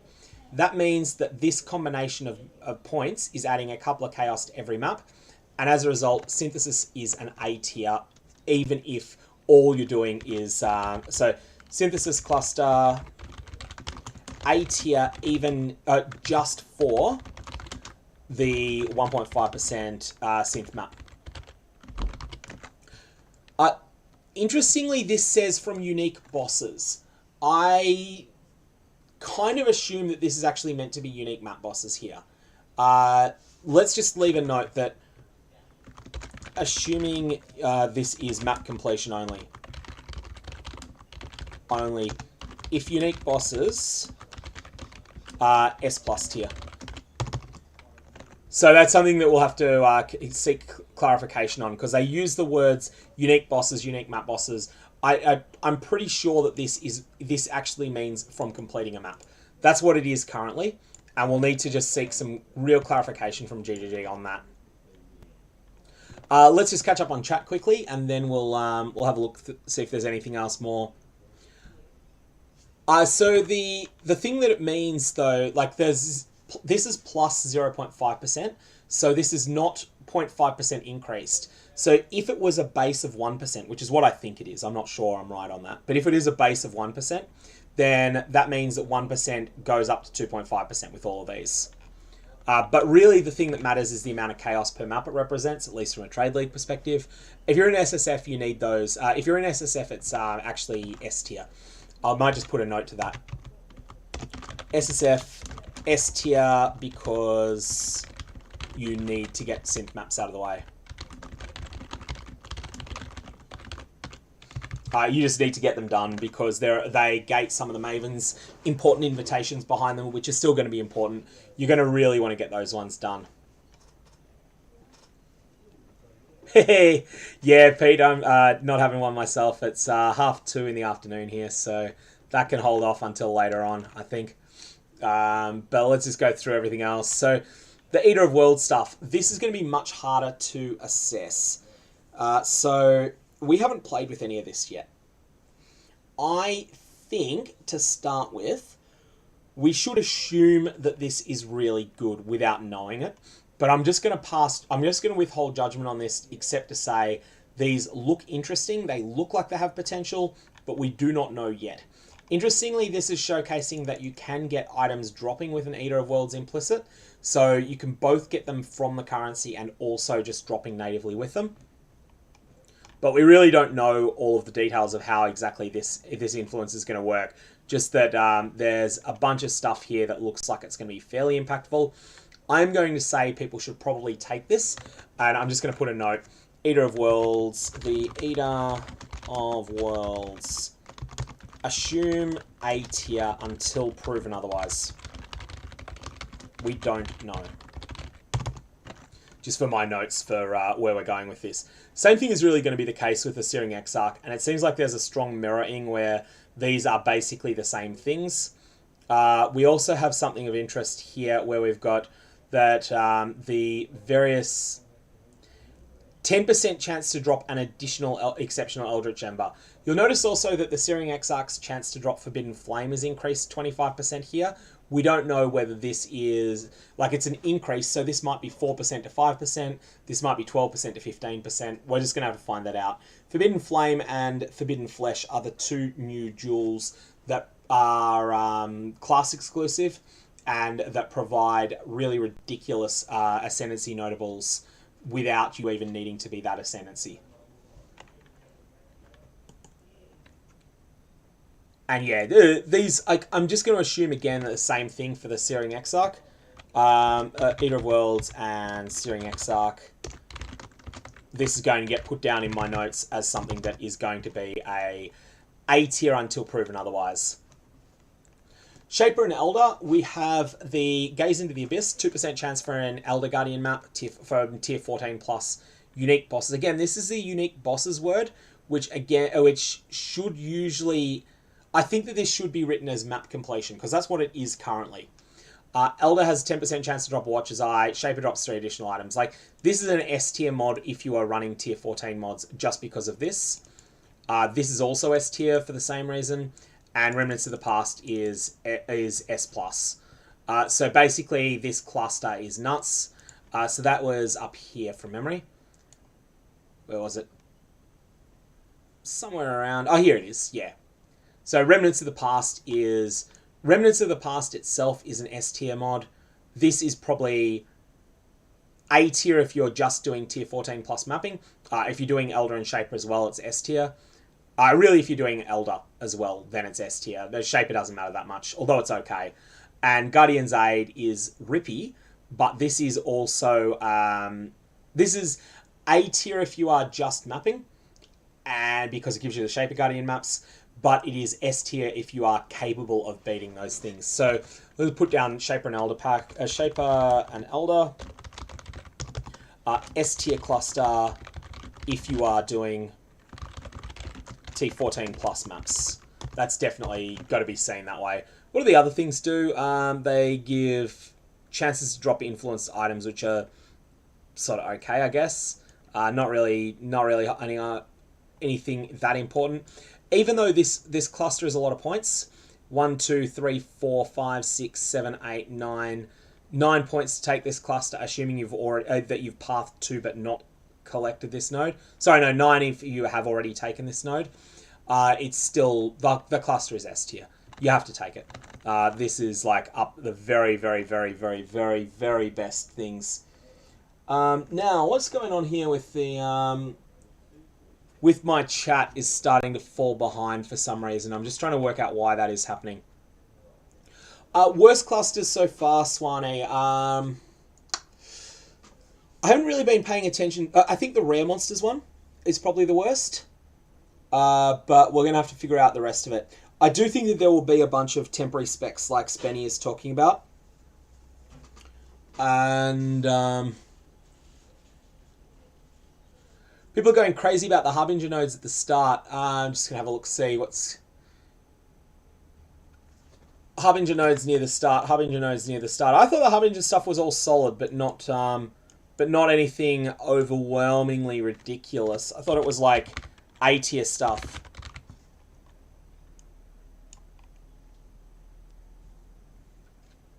Like Ominous Arrival is really good. You're still going to want that. The small nodes near it are not so great.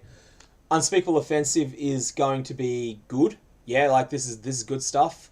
Everything in Harbinger just felt like it was good without being overwhelmingly amazing or anything. That was my feeling. Yeah, Myth. I think that Elder clusters are not just borderline mandatory. If you're doing tier 14 plus mapping, these are better than anything else. You've got to take them.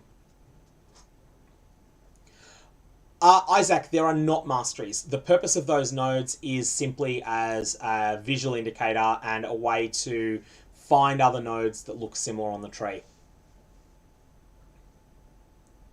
So yeah, there are no masteries. That is now confirmed, that there are no masteries. Yeah, that was the way I'd interpreted things earlier. I thought there were going to be masteries. There are not. Torment. Let's have a look at the Torment stuff. So Torment's interesting in that it's a mechanic where its core implementation is bad, but some of the side implementations are really good. So, oh my god. So Seance is nuts, up to as always has been nuts. Like, this is one of the most powerful nodes on the tree at the moment. Up to 5 rare monsters in area are possessed and their minions are touched. This is a massive multiplier to the amount of loot that those monsters drop, and it is so much better than it sounds. It is also super dangerous, but Tormented Martyrs are being nerfed, and so actually, this is probably S tier. Let's just check where Seance is, just before we commit to calling it S tier. Oh, and it's in a great location as well, because you're probably already in this area. Yeah, so Seance is S tier. I don't think there's anything more to say on that. It just adds so much loot to every map you run that... Seance S tier. There's not many that have been S tier, but there's been a bunch of them so far. Yes, Scout, I think we need to seek clarification, because initially I thought that it was any unique monster, but some stuff doesn't seem to make sense with it, and I'm just honestly not sure what the situation is currently. But yeah, so the Torment stuff is absolutely crazy, and the Seance is. Unrelenting Torment. Map Boss has a 10% chance to be surrounded by tormented spirits. Oh my god. 30% more quantity of monsters, of items dropped by possessed monsters in areas. Okay, Unrelenting Torment is going to be another one of these meme tier ones. And this kind of needs to be said here, that this is actually somewhat significant. But Unrelenting Torment, meme tier, but a good meme. But a good meme. Don't actually take it. Except for fun. So the reason I say that is that, okay, getting 30% more quantity of items, even if you have Seance applied, this is going to be 30% more quantity from the rare monsters, but it's not going to be 30% more quantity from their minions, and it's actually the minions that drop a lot of the loot here. So these minions go from dropping an average of 0.16 items per monster to 0.8, I believe, with when they're touched. So that's a 5 times multiplier, but they're not going to pick up this extra 30%. Whereas the rare monster goes from dropping like, I think rares drop 1200% base, so 1.92 monsters average. That when it's possessed, it then gains an extra, I think, an extra 4 drops. So that's the thing that's going to get the boost. The minions are the ones that drop all the loot with Seance, more so than the rare. So I don't think that actually Unrelenting Torment does all that much, because it's not affecting the touch minions there. So when you've got the two together, they don't work as well as they look like they do. Map Boss has 10% chance to be surrounded by tormented spirits, though. Oh my god, that's going to be funny. And I really, really, really want to see this done on some of the craziest bosses in the game. Vile Temple, etc., etc. And yeah, see what sort of craziness people can come up with there. But that looks like it's that is meme tier. It is just a joke, but oh my god, it's gonna be funny when it goes off. So yeah, that's Torment for you. Unique maps next. Unique maps have +2 to monster level. This is going. I'm just thinking if this is going to be good. Well, let's start with the small ones first, because they're a bit easier to assess. If you are replacing a map with a unique map, I actually think this is not an upgrade. I think this is going to often be a downgrade. So that's not so great. Unique maps having +2 to monster level, we don't yet know what unique maps... Well, I guess every unique map should be available as a tier 16. So this is going to create tier 18 maps. And I'm just trying to think if any of the common unique maps that no one cares about will be particularly good. The Coward's Trial actually doesn't gain very much from +2 monster level. So that's the first one people are probably thinking of. Even though I haven't seen what people are saying in chat yet, but just thinking on this. Coward's Trial, people think of, oh yeah, that's the XP one. That's not going to get very much from this. Poor Joys is not going to get much from this. That's because monster level 83 and 85 have almost exactly the same characteristics for purposes of player XP. It's basically just a 6% more XP multiplier. Roughly, maybe a little bit more than 6%, but not much. It's not really a big deal.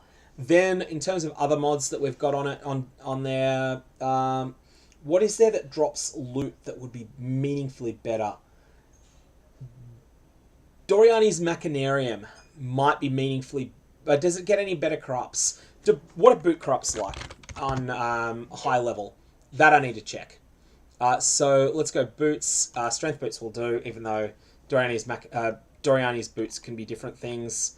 Vile corruptions were moved, weren't they? Vile corrupted implicits. Let's have a quick look here. No, there's no high level exclusive ones. So that's not going to matter. Trying to think if there's anything else that gets meaningfully better at high monster level. I don't think there is. So no, I can't think of anything that gains from this unless there's like a divination card that's been given to monster level 85 zones or something like that. So I don't think that the unique maps cluster is good. Entire cluster bad. People will overestimate. Overestimate +2 level. It does little on T16s. Yeah, basically, I don't think anyone's going to care. Like, you know, you'll get a little bit more loot out of an Ober's Cursed Trove with this, but you probably rather just have something else instead. Yeah, not impressed with that. Anyways, let's catch up with chat at this point.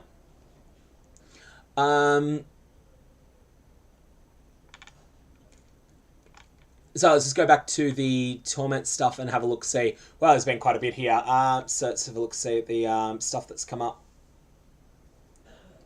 Verd, give the Torment thing a go, a serious go with Seance. Like, the amount of extra loot that it adds, I think it's actually, even the... It was nerfed from 3.13. In 3.13, it was the second best node on the Atlas when it gave 20 monsters. Then it was nerfed to 5. And it was still, even at 5, it's just bonkers to have that much extra quantity of just generic zone drops. It's like adding, in terms of the amount of loot that it adds, it's like adding maybe 10 extra packs of monsters. So it's like 1.5 to 2 sextant rolls. It adds a lot of extra stuff on there. It's pretty crazy, actually. Just having a quick see if there's anything else that can be crazy here.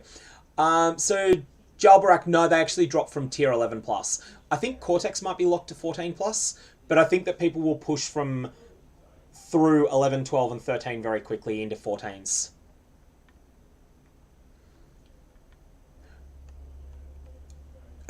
So Score is asking, will there be a lot of good XP from that Unique Monsters one? No, it's a real trap. Hoggum will be interesting. Hoggum is... Actually, I don't think Hoggum matters much there. But the way that the XP penalty works, there's a strange mechanic in the formula whereby there is actually almost no difference. Once you're at 80, actually, adding more monster levels adds very, very little to the effective level of the zone, which is then what is plugged into the XP penalty formula. 80 to 83 is still sort of meaningful, but there's sharp diminishing returns on it, and it works out that basically 80, even really past 81, there's no difference in tiers. Synthesis maps is a good point. Calvin makes a very good point there. Oh, actually, no. Actually, synthesis maps have monster level override. Let's just have a look at the wording of this. +2 to monster level. Okay, yeah. Deadly Nightmare, we have to check how that interacts. So synthesis maps override the level. So if you've got a replica Cortex, it says on it that the monster level is 84. It doesn't care about the tier. But this isn't affecting the tier. So yeah, I think we'll just have to say unique maps, entire cluster bad, except maybe on synth maps. The interaction needs to be confirmed. If it works the way that Calvin thinks it does, then yes, it'll be really good. But Coward's Trial is not going to do what you think. Coward's Trial is just going to be basically 6% more. It's going to be like 30% more monster life, 10% more monster damage, and something like 6% more base XP and 2% more 2% reduction in how aggressively the overlevel formula works.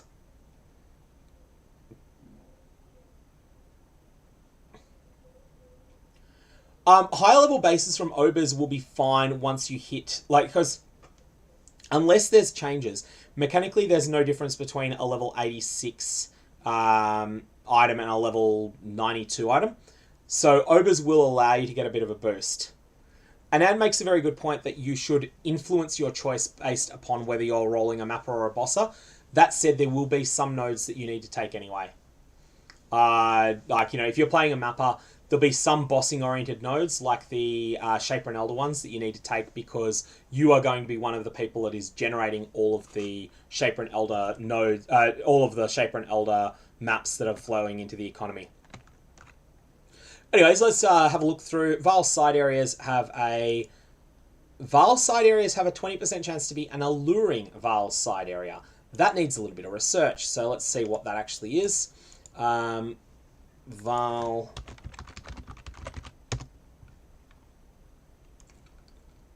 side areas have a 25% chance. They're more dangerous and drop mortal fragments. That's interesting. I think that's actually pretty good. This is a way to deterministically farm Uberatsuri fragments. Uberatsuri fragments, the prices on them can vary a lot. If you're a Trade League player, I think your default should be don't take this, but if Mortal Ignorance becomes expensive, you should then spec into it. On the flip side, if you are an SSF player, you probably want to take this. So Vaal side areas. Mortal frags, great in SSF. In trade, check Mortal Ignorance prices. Take this early. So early on, the reason that this is so good early on is that there is quite a bit of demand early on for Uberatsuri's helmet, and there'll also be a couple of other Uberatsuri items that are really good. This is going to be strong. If you're in maps by 6 hours into the league, for Love of the Queen, it looks like it will be a really solid choice. I'm just going to have a look at the next thing afterwards before pushing on to where we go. Maven's Crucible has plus to monster level. That's a big deal. That's a big deal for a couple of things. So that's going to be... This is seen as a drawback. The reason this is a big deal here is that there are some genuinely special items that drop in the Maven's Crucible. This means that, for instance, you can get things from the Feared. Well, not just the Feared. This is going to make the Maven's Invitation, the Forgotten, much more lucrative, especially. And yeah, this is really looking solid. I want to have a look at the texture of this area on the tree. So, Maven's Crucible section. What do we have here? That's entire section here, which is right near the Shaper Elder stuff, which was S tier, so that's good. This might be bosses only. Defeating a map boss while witnessed by the Maven has a 10% chance to also witness an additional random boss. That's solid, I think. Especially given that it's 1 point if you're taking anything else here. Maven invitation quantity, 3%, and yeah, plus 2 to monster level. So, Captivated Interest is going to mean that the Feared is going to drop... the Feared and the Forgotten will drop I-87 items. That's going to be significant because this will mean that you can get bows with locked...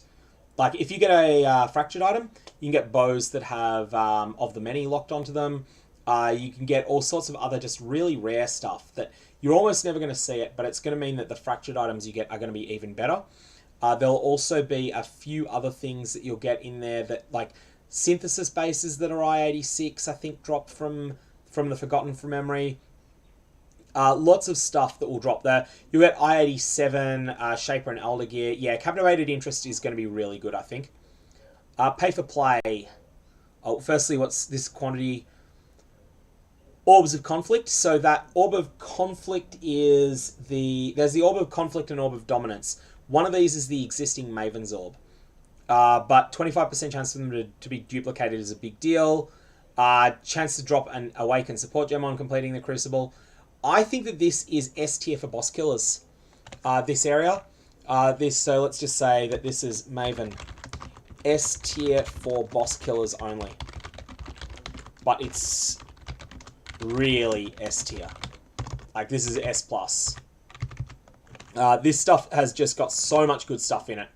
And, like, I think, yeah, you're just going to really love that area if you are someone who is making a character that can take on the... Maybe not even necessarily the Feared early, but if you can take on the Forgotten and the like early on, and then you'll also pick up stuff with, like, just additional rewards from... Yeah, that's just really strong. I think everything there is looking fantastic. Let's catch up on chat quickly. and have a look, see at everything else that's said.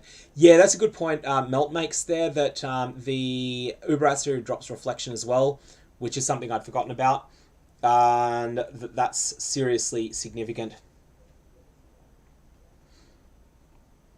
Yeah, Isaac, you're right. Essence nodes, it's not quite a doubling, because you won't always get duplication, or you won't always have a Shrieker, but it will often be a doubling, and yeah, it is really strong.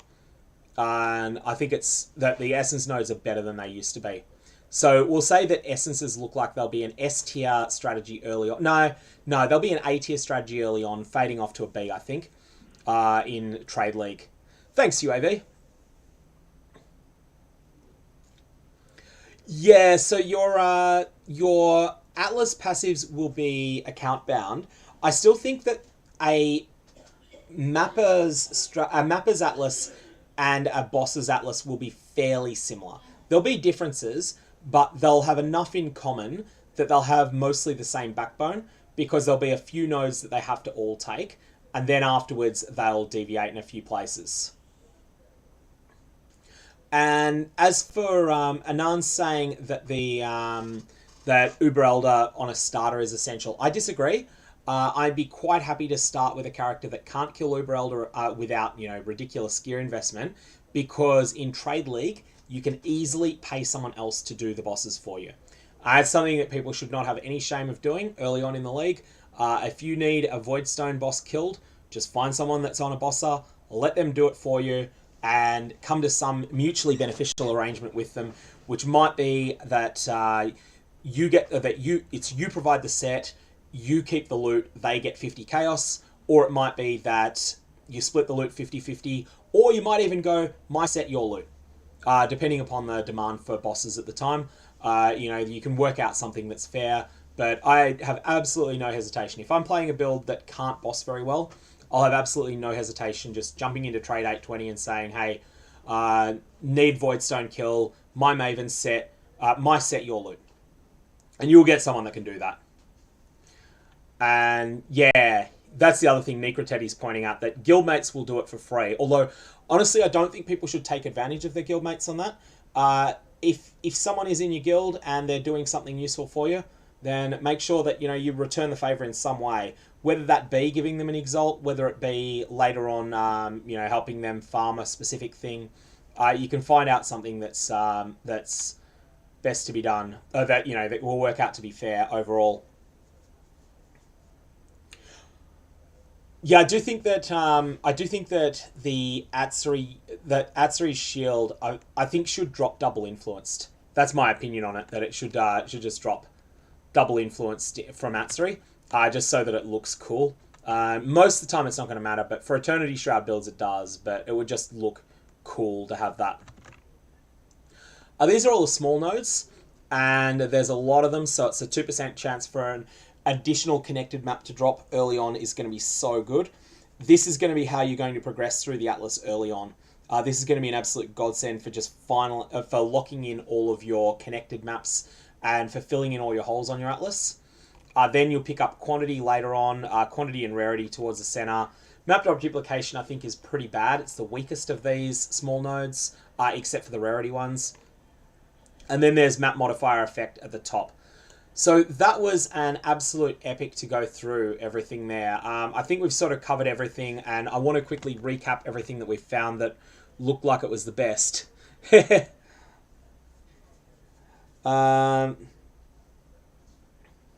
think, Anand, that there will be both character power tests and player skill tests involved in it, in any of the bosses, in any of the new bosses. So let's just do a quick recap of everything that I've got notes about. Firstly, so we have Betrayal. Let's say Abyss first. So where are we? Betrayal should actually be a little bit further down. That's because we weren't yet using these notes properly. Abyss and Beyond are both exceptional. They're synergistic and they're together on the tree. So Abyss, I'm talking about Abyssal Army specifically here to just vomit heaps of extra monsters onto the zone. This is something that works really well with Beyond.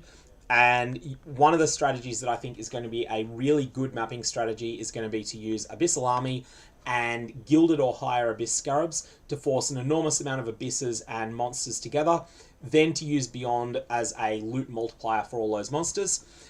There is plenty of support for that strategy on the passive tree at the moment. As for Underground Kingdom, and that's also really good. But Awakened Depths, which is the things that are the underground abyssal areas, these have some uses to them, but they're not necessarily something that's an A tier thing like the other abyss nodes. Corrupted Gaze, we need to experiment with this. Find out whether 5 or 6 random modifiers means that it allows you to exceed normal limits for the number of prefixes and suffixes, or whether it is just instead 1 to 2 Vaal implicits on it. Once we find that out, we will know. So for instance, maps exceed normal limits when they roll 8 mods, but other things can end up with 6 mods plus 2 from Vaal implicits or something like that. We'll find that out as we go. Bestiary has lots of good stuff in it, but I think most people will unspec their Bestiary nodes, then spec into them when they've built up 50-odd Einhar missions. The exception will be if you want to focus on Einhar mission replenish, then you want to take those nodes all the time, but then potentially use Orbs of Regret to unspec out of the rest of the things that make your Einhar missions better. Then we have Betrayal. Betrayal, very similar to Bestiary in that sense. Betrayal looks really good. And I misread one of these. I misread one of these as nerfed, and it wasn't. That was the thing that caused... Oh, sorry, no. That's Incursion, where I misread it as nerfed. Betrayal is still really good, though. Again, like all the other master missions, you might want to spec into the replenish all the time, then just spec into them while you're spending missions, and then sort of unspec those points and go for something else. Beyond has great synergy with Blight, which is also near it. Abyss, which we've already mentioned. It also has great synergy with Legion, but they're in discordant areas of the passive tree, so you can only really pick them up if you're going to be using both together. Blight, in general, the nodes are pretty good. I think they're better than they were in 3.16, so there's a lot of good options there. Breach looks okay without being extraordinary, and I'm sort of content with it without thinking it's great. I think that a lot of players that have regarded Breach as their favourite area of the game will probably be a bit disappointed with what's available, but for people that just do the occasional Breach when they see it, there is support for mildly speccing into Breach. I don't think there's much support for seriously specialising in it, and I don't think it's got the same synergies with Beyond that I've mentioned that Abyss has and that Blight has. Delirium. Pathological is probably the single best node on the entire tree. 3% chance for all maps that you find in maps you create in your hideout to have layers of Delirium applied to them. This is phenomenal, and even though it's a 5-point node, it is still fantastic. And so we're just going to put this as S+. And this is, no matter what area of the game you want to specialize in, I believe, at least to start with, that you should pick up, Spores on the Wind is actually another really good one. This is like, this is A tier, but the Pathological node, which was here. This is an S tier node that you must take no matter what strategy you're playing, because you will build up a bunch of Delirious maps that you can then either run or sell later, and this will just make all the maps that drop for you across the entire Atlas. It will make all of them better. So yeah, that's the Delirium recap. And the other stuff is fine too. Delve is, again, much the same story. One thing that I do want to test out is whether you can use sulfite. You can use the not guarded hordes, Packed with Energy. Packed with Energy makes the map you are in easier if you spend an eco mission on it. This might be useful on Conquerors of the Atlas in particular. If you get a Veritania mission Veritania map itemized, and you want to run it, but maybe it's got sketchy mods and it's corrupted or whatever, then Delve comes along and says, hey, Packed with Energy will fix that for you. I'll make it a bit easier. You get 3% max rares, you'll get 105% increased damage, and 45% increased move speed for when you're actually fighting Veritania, which is a huge deal. So that should work for sure on Veritania. What I'm not sure about is whether it works on Shaper Guardian maps because they're not on the Atlas. I'm also not sure about Vaal Temple because it's not on the Atlas anymore either. Whether Vaal Temple actually gets the benefits of the tree, for that matter. Elder Slayers I had down as just solid nodes without being extraordinary. Take them if you want. Essence feels like it will be S tier early on. So S tier early, A tier mid league, and then mid and late. There's a lot of really good stuff in Essences. They're stronger than they were in 3.16. However, we don't have Kirak providing Essence as a map device mod. So we've got less agency over when we encounter Essences, but when we do, they're going to be better than they were in the past. There's a lot of good stuff for Essences, and I think most people will spec into them early and leave them for a long period of time. Expedition is pretty good as well. Expedition is an A tier setting. Really, really strong. Heist is in an... Oh, no, actually, Harbinger's next, and Harbinger looks pretty solid without being extraordinary. So it's lost the synergies with Watchstones. So some of the Watchstone mods around Auspicious and the like are gone, and they're still going to be very strong.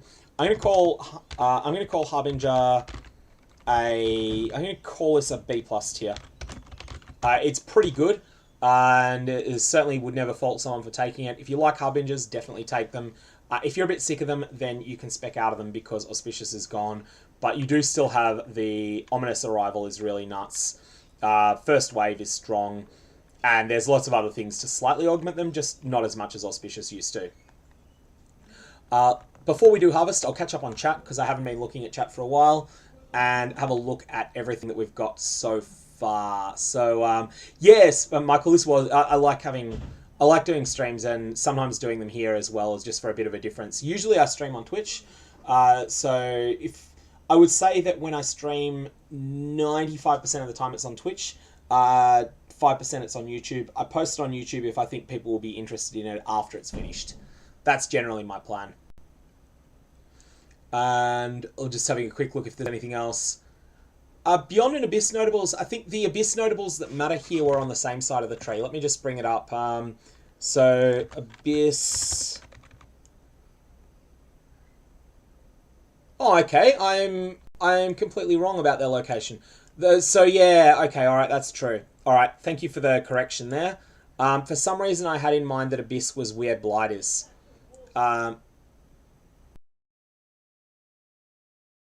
Maybe I'm just going a little bit nuts in my old age here. But, yeah, the stuff that matters... Oh.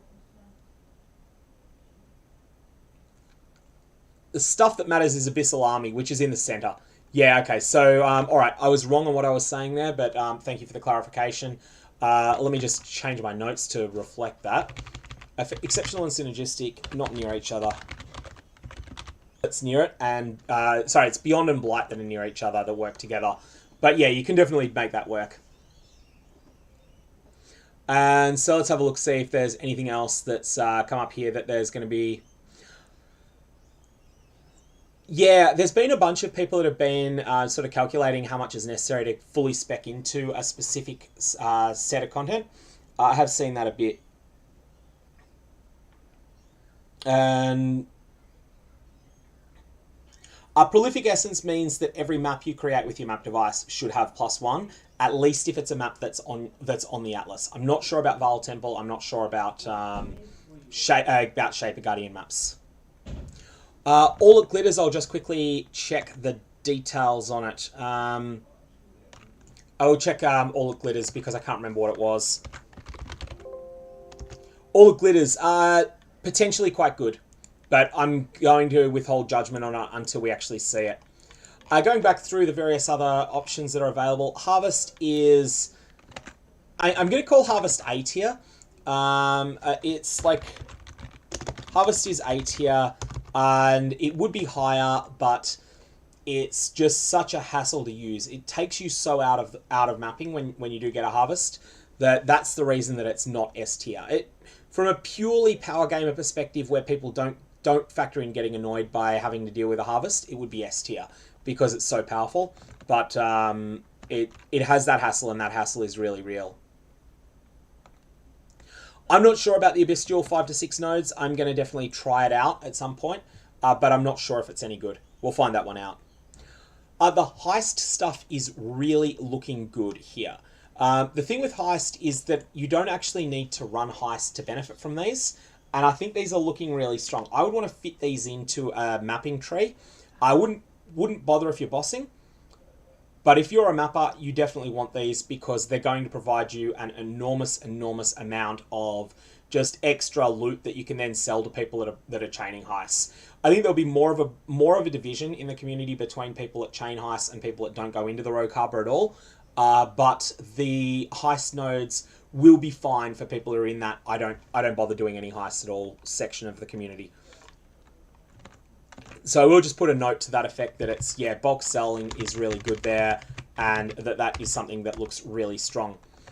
Incursion-wise, Incursion has Artifacts of the Vaal, which is going to be really strong early on. So that's getting you an entire extra rare Incursion item per Incursion architecture kill, and you'll probably kill 3 per map when you're using over missions early. Incursion items are really strong early on. So you get 0.6 for here, but you also get 0.2 for the small nodes as well. Artifacts of the Vaal, so good early on in mapping, and the fact that it provides you with Elva missions on completion is really good as well. Vaal Flesh Merchants, we don't know how good these are yet. We're going to find that out. They haven't been well regarded yet, but they are gaining a new divination card, and it's a big one. It's Fateful Meeting. So we'll have to find out how that exactly works out, but it's a pretty solid, that's something that's worth considering, that Incursion cluster. And overall, I think that Incursion is probably a solid B tier, but one of those mods is better than the rest. Lastly, resource reallocation was nerfed, except for the fact that that power was just moved here, and I missed that when I was first reading it. Kirak appears to be at the weaker end of what we've got, except that we don't know for certain what everything does. So I might just put a note here. Kirak, preliminary C tier, subject to change. Once we find out more about exactly how that works, and we'll work that stuff out as we go. The Labyrinth one is just very specialized. Most people aren't going to want this, but the people that do, it'll be kind of good. You have to be willing to do your Labyrinth trials in areas. If you are willing to do them, you will be paid off for them. You'll have a 20% chance that the offering to the goddess will be augmented, and the ones that roll 6 enchants will be really good. Belt enchants will be more sought after this league than in the past. The other one will be rubbish, but still, I'm pretty okay with doing a Labyrinth trial for these rewards now. This is also going to depress the price of Labyrinth keys across the league, because there'll be players that do take this cluster and run every single trial that they get, and therefore there'll be more of a supply of Labyrinth trials than there usually are, which will matter if there is an endgame grind to do something related to Labyrinth. Legion stuff is looking like it's decent to great. I think Legion, I'm going to call Legion an A- tier for now. So Legion A-, and partly that may be my own bias. It may be that it's worth an A and that I'm being exceptionally harsh because I don't like Legion very much, but it's got a lot going for it there. Just having a quick look through. Incursions, I'm going to say, is a bit all over the place. I will say that early league Artifacts of the Vaal makes it an A tier. Then it's going to fall off over time. That's my feeling on it, but I'm not absolutely certain. So let me just put a note to that effect while I'm at it. A tier early, B late, can be specialized in well.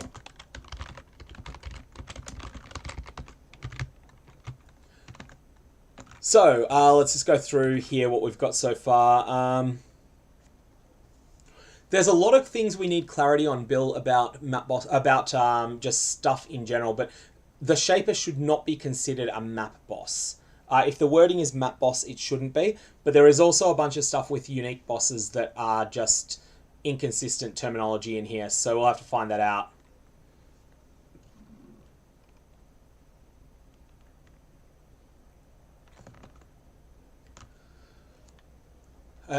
Yeah, I think Legion is... So if we say that...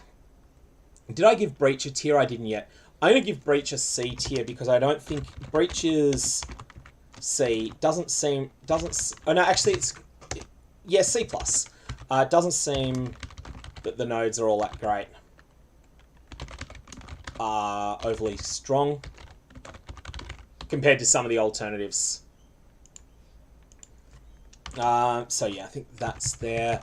So Legion, I'm going to give an A- tier 2 because it does have a lot of power behind it. Map boss stuff I think is pretty bad. Honestly, map boss, I only give this a D tier. I put it towards the bottom. It just doesn't seem to have very much going for it in either of the various options that are there. Yeah, the numbers are bad. There's too much involved. No, I don't think it's very good. Getting an extra basic currency item is nice, but that is still going to be a whetstone most of the time. Map stuff here is going to be maps. I will say is A tier early, C tier late. No, actually, maybe B tier. Maybe B tier late. Because having excess maps is still a good thing. You can still sell bulk of your favorited maps and sell tier 16 ones to people. Yeah, I think that this may actually be better than A tier. Let's call it S- early, because these are really going to give you a boost to your early league progression when you are still trying to establish a map pool. But once you've got one established, it's going to drop in value a lot, especially because maps will become a lot cheaper at that point. Metamorph feels like it's a little bit over meme tier at the moment. So let's just say that this does not look all that strong. I'm going to say Metamorph is going to be a C/meme tier early. Or a C/meme tier unless you are willing to seriously specialize. In which case you must take it. Rare monsters, I think, is just a B tier one. It does do something relevant. It's just not all that great. So B tier just doesn't do all that much. Actually, no, it's probably worse than that. It's probably a C. There is a lot of power elsewhere.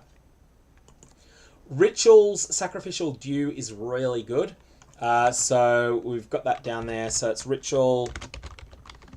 Ritual looks great in general, and I'm just looking to see. I think that this is... Yeah, I think that there's... Ritual is at least A tier. A tier maybe will turn out better. One thing of note, Ritual cannot give item level 85 or 84 or above special bases anymore. So that's going to reduce some of the value. But a lot of the value in Ritual comes from the synthesis items that can drop sometimes. Ritual is like one of the preeminent sources of synth items alongside Heist. And also from the very, very, very top-end currency. Ritual is probably the best source of Mirrors of Calandra in the game. So, and it's also one of the better sources of Exalts. So there's a lot of stuff there that's going to be relevant in there. And the Metamorph... Otto, the reason I was saying before that Metamorphs are meme tier, rather than just saying they're outright a C tier, there will be a hilariously funny mapping strategy around having Metamorphs and Rogue Exiles as well. Rogue Exiles can be made super rippy, which is where we're at now. There is an extreme softcore strategy involving using Rogue Trader and... using Exiled Will and Ruckus to just create as much chaos as you can on a map. That will actually be a bit better than it looks.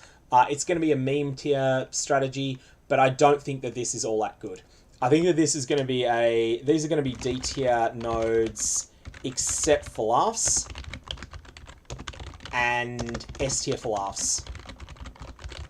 I think that's all that can be said really about the Rogue Exiles nodes. They're really good. And Royal Guard adds even more insanity to it. Like, there's going to be a lot of craziness there.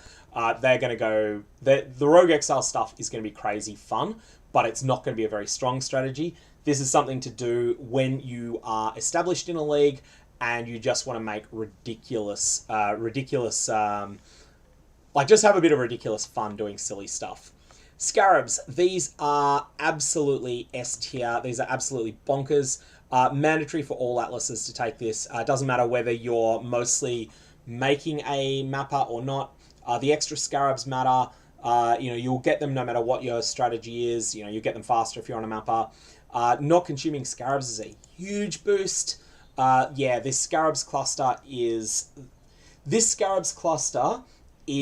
the 3.13 pathological, the S tier node that everyone has to take. No excuse for not taking this. It's also in a good spot on the tree too. Where was it? The Scarabs cluster was... This is where the Scarabs cluster is. So it's in a good spot. It's in an area where you're probably going to want to take the Searing Exarch, the Eater of Worlds stuff. You're definitely taking Shaper and Elder. You're definitely taking Synthesis. So yeah, like you're already pathing through here. It's going to be really good on any build. You want to take this. Even early on, you'll benefit from starting to build up a Scarab pool, even if you're not yet in a position to really use them. The only situation in which this would really change would be if we later found out that even in tier 16 maps, these are almost always rusted Scarabs when they drop. But even then, this for 5 points is great as well. So yeah, this is just bonkers. It's S tier, it's S plus tier. Sextant cluster, I'm going to call this A tier. Take it late game, obviously, once you've got access to sextants. It's not completely mandatory, but it's really, really good. Shrines, Supplication want to test this, but I suspect that it's at least A tier. And that's just based on the extra monsters that get added by a shrine. And Covetous needs testing, may not be good, but we'll find that one out. So that's the one that people were asking about before. That's all it glitters. 10% chance for shrines to be changed into Covetous shrines. That may just end up being super dangerous, and it may end up being really good. We'll have to test it out, find out the numbers, but it looks really good. Okay, strongboxes, the whole lot seem to be A tier, with the exception of the cartographer's boxes, which are probably C or D tier. There's too many better things to amp up cartographer's strongboxes. There are so many better ways on the Atlas to amp up your map drops than that. Eater of Worlds and Searing Exarch, we don't know the details of. Oh yeah, actually Synthesis comes in first. So Synthesis is actually an S tier, and that is because of the boost to drops that it gives you for Synthesis maps. Synthesis unique maps dropping are just fantastic. This is a huge deal. Even if you have no intention of running the Synthesis maps, this is just S tier because these are expensive maps. And you're just going to get free extra drops of expensive maps, including Cortexes sometimes. In Trade League, this is S tier. In SSF, it's even more important because you've got to find all of the 5 Synthesis maps yourself to finish out your Atlas. So yeah, Synthesis is must take. Eater of Worlds and Searing Exarch, we don't know the details yet. I am just going to assume for the moment, in the absence of any other knowledge, that these are A tier. And then we will test them out and we will ascertain whether that's correct or not. It may be that we want to drop them, but for the moment, I think they look pretty solid. Shaper and Elder is S tier because of the amount of Elder and Shaper Guardian maps that will drop from it. This is a staggering amount of extra Guardian maps. It's a huge loot source in both Trade Leagues and in SSF where you need these maps yourself. And then there's some extra bonuses on top of this. One warning, Guardian's Aid is built into your Shaper Guardian map chance. So, Shaper Guardian maps, you might want to unspec Guardian's Aid when you're running your Shaper Guardian maps. So you would then have this, you'd spec everything around this whole cluster, then you would unspec this point before you open up a map of the Hydra map. Then you would respec it after the Hydra. And that would be something you would do if your character is not powerful enough to beat a Guardian's Aid map, because those maps are pretty hard. Torment is next, and Torment is actually, like Seance is S tier. It just adds so many extra monsters that it's just ridiculously good. I think you just have to take it. It's not so much that it adds so many monsters, it's that it quintuples the loot from all of the non-rare monsters in 5 packs, and that is roughly equivalent to adding an extra 16 packs minus the rare monsters. That is bonkers. It is just so much extra loot that Seance is an S tier thing, even though Torment as a mechanic is generally pretty weak. The rest of the Torment stuff is in sort of more at the joke tier, but will be interesting. Unique maps, do Deadly Nightmare if and only if running Synthesis maps, I believe. Sorry, no, was it Synthesis? Yeah, Synthesis maps. We want to test that it works on them first, but if it works on Synthesis maps, then that is the only use for this cluster. And you would allocate it for the purposes of running your synth maps, and then you would unallocate it afterwards. This cluster is a lot worse than it looks, and that's due to the mechanics of how the monster level does not affect experience as much as people think it does beyond monster level 80. For Love of the Queen is something that I'm going to say is probably a B tier, but maybe a bit better early. So we'll just call it B tier. B tier, maybe better early. And then we have the Maven cluster. This cluster, which all of the Maven stuff, is going to be S tier if you're a boss killer, but it is absolutely, like, this is S plus tier if you're a boss killer. If you're not on a boss killer, then you should see this as being, like, it's not totally nothing, but it's more like a C or D tier area. But if you're a boss killer, these are some of the best nodes on the Atlas, the Maven section, so they're really good. And that seems to be it. Let's catch up on chat, and then I will call a stream at that point, because it's 3:30 and I haven't even had lunch yet. So let's just have a quick look through the stuff to go through everything. Alrighty, so Oppenheimer's asking, how's 1 million damage, 6,000 life, 56,000 armor, and 79 all res looking? That is looking fine. Sean's saying Delirium and Heist all day. I think that's a pretty solid setup. Keep in mind that your Heist, that Heist and Delirium won't synergize with each other, although they're both individually so good that I don't think the lack of synergy matters that much. Yeah, Enraged is saying that Shrine extra map seems like it's really good just for extra monsters and extra buffs and things like that. Could well be fast. It could well be great for a speed map farming thing, and I think that could be right. What do I rank Incursion, Smith? I'm just going to check that again. What have I written down here? I've actually written it down now. A tier early, B tier late, and you can specialize in it, and that would make it better. Be what I've answered there. Michael's mentioning that Kirak could be S tier early to complete your Atlas, and I think you're right on that front, so let me just put a note to that effect that better early, subject to respec. Respecking. Yep, I think you're right on that front. Let's go through everything else that we've got here. So map boss rarity will be a small buff, and it should only apply to map bosses, I believe, but ultimately, rarity as a stat has a much smaller effect than people think it does. What else we got here? I think the breach nodes, like, they're a bit weaker than some of the others, but there's still some pretty solid. So you can rewind with the person that's got a name in Japanese that I haven't studied Japanese in 25 years, so I can't remember how to pronounce any of that. I would have known once. I think it is it. Anyways, no, I'm not gonna try that and butcher it. You can view this. You can rewind this stream on YouTube, so you can jump back as far or as much as you want. This is just me finishing up at the moment, so I'm just sort of wrapping up and giving concluding thoughts, and then gonna get going. But that's sort of the current state of where we are.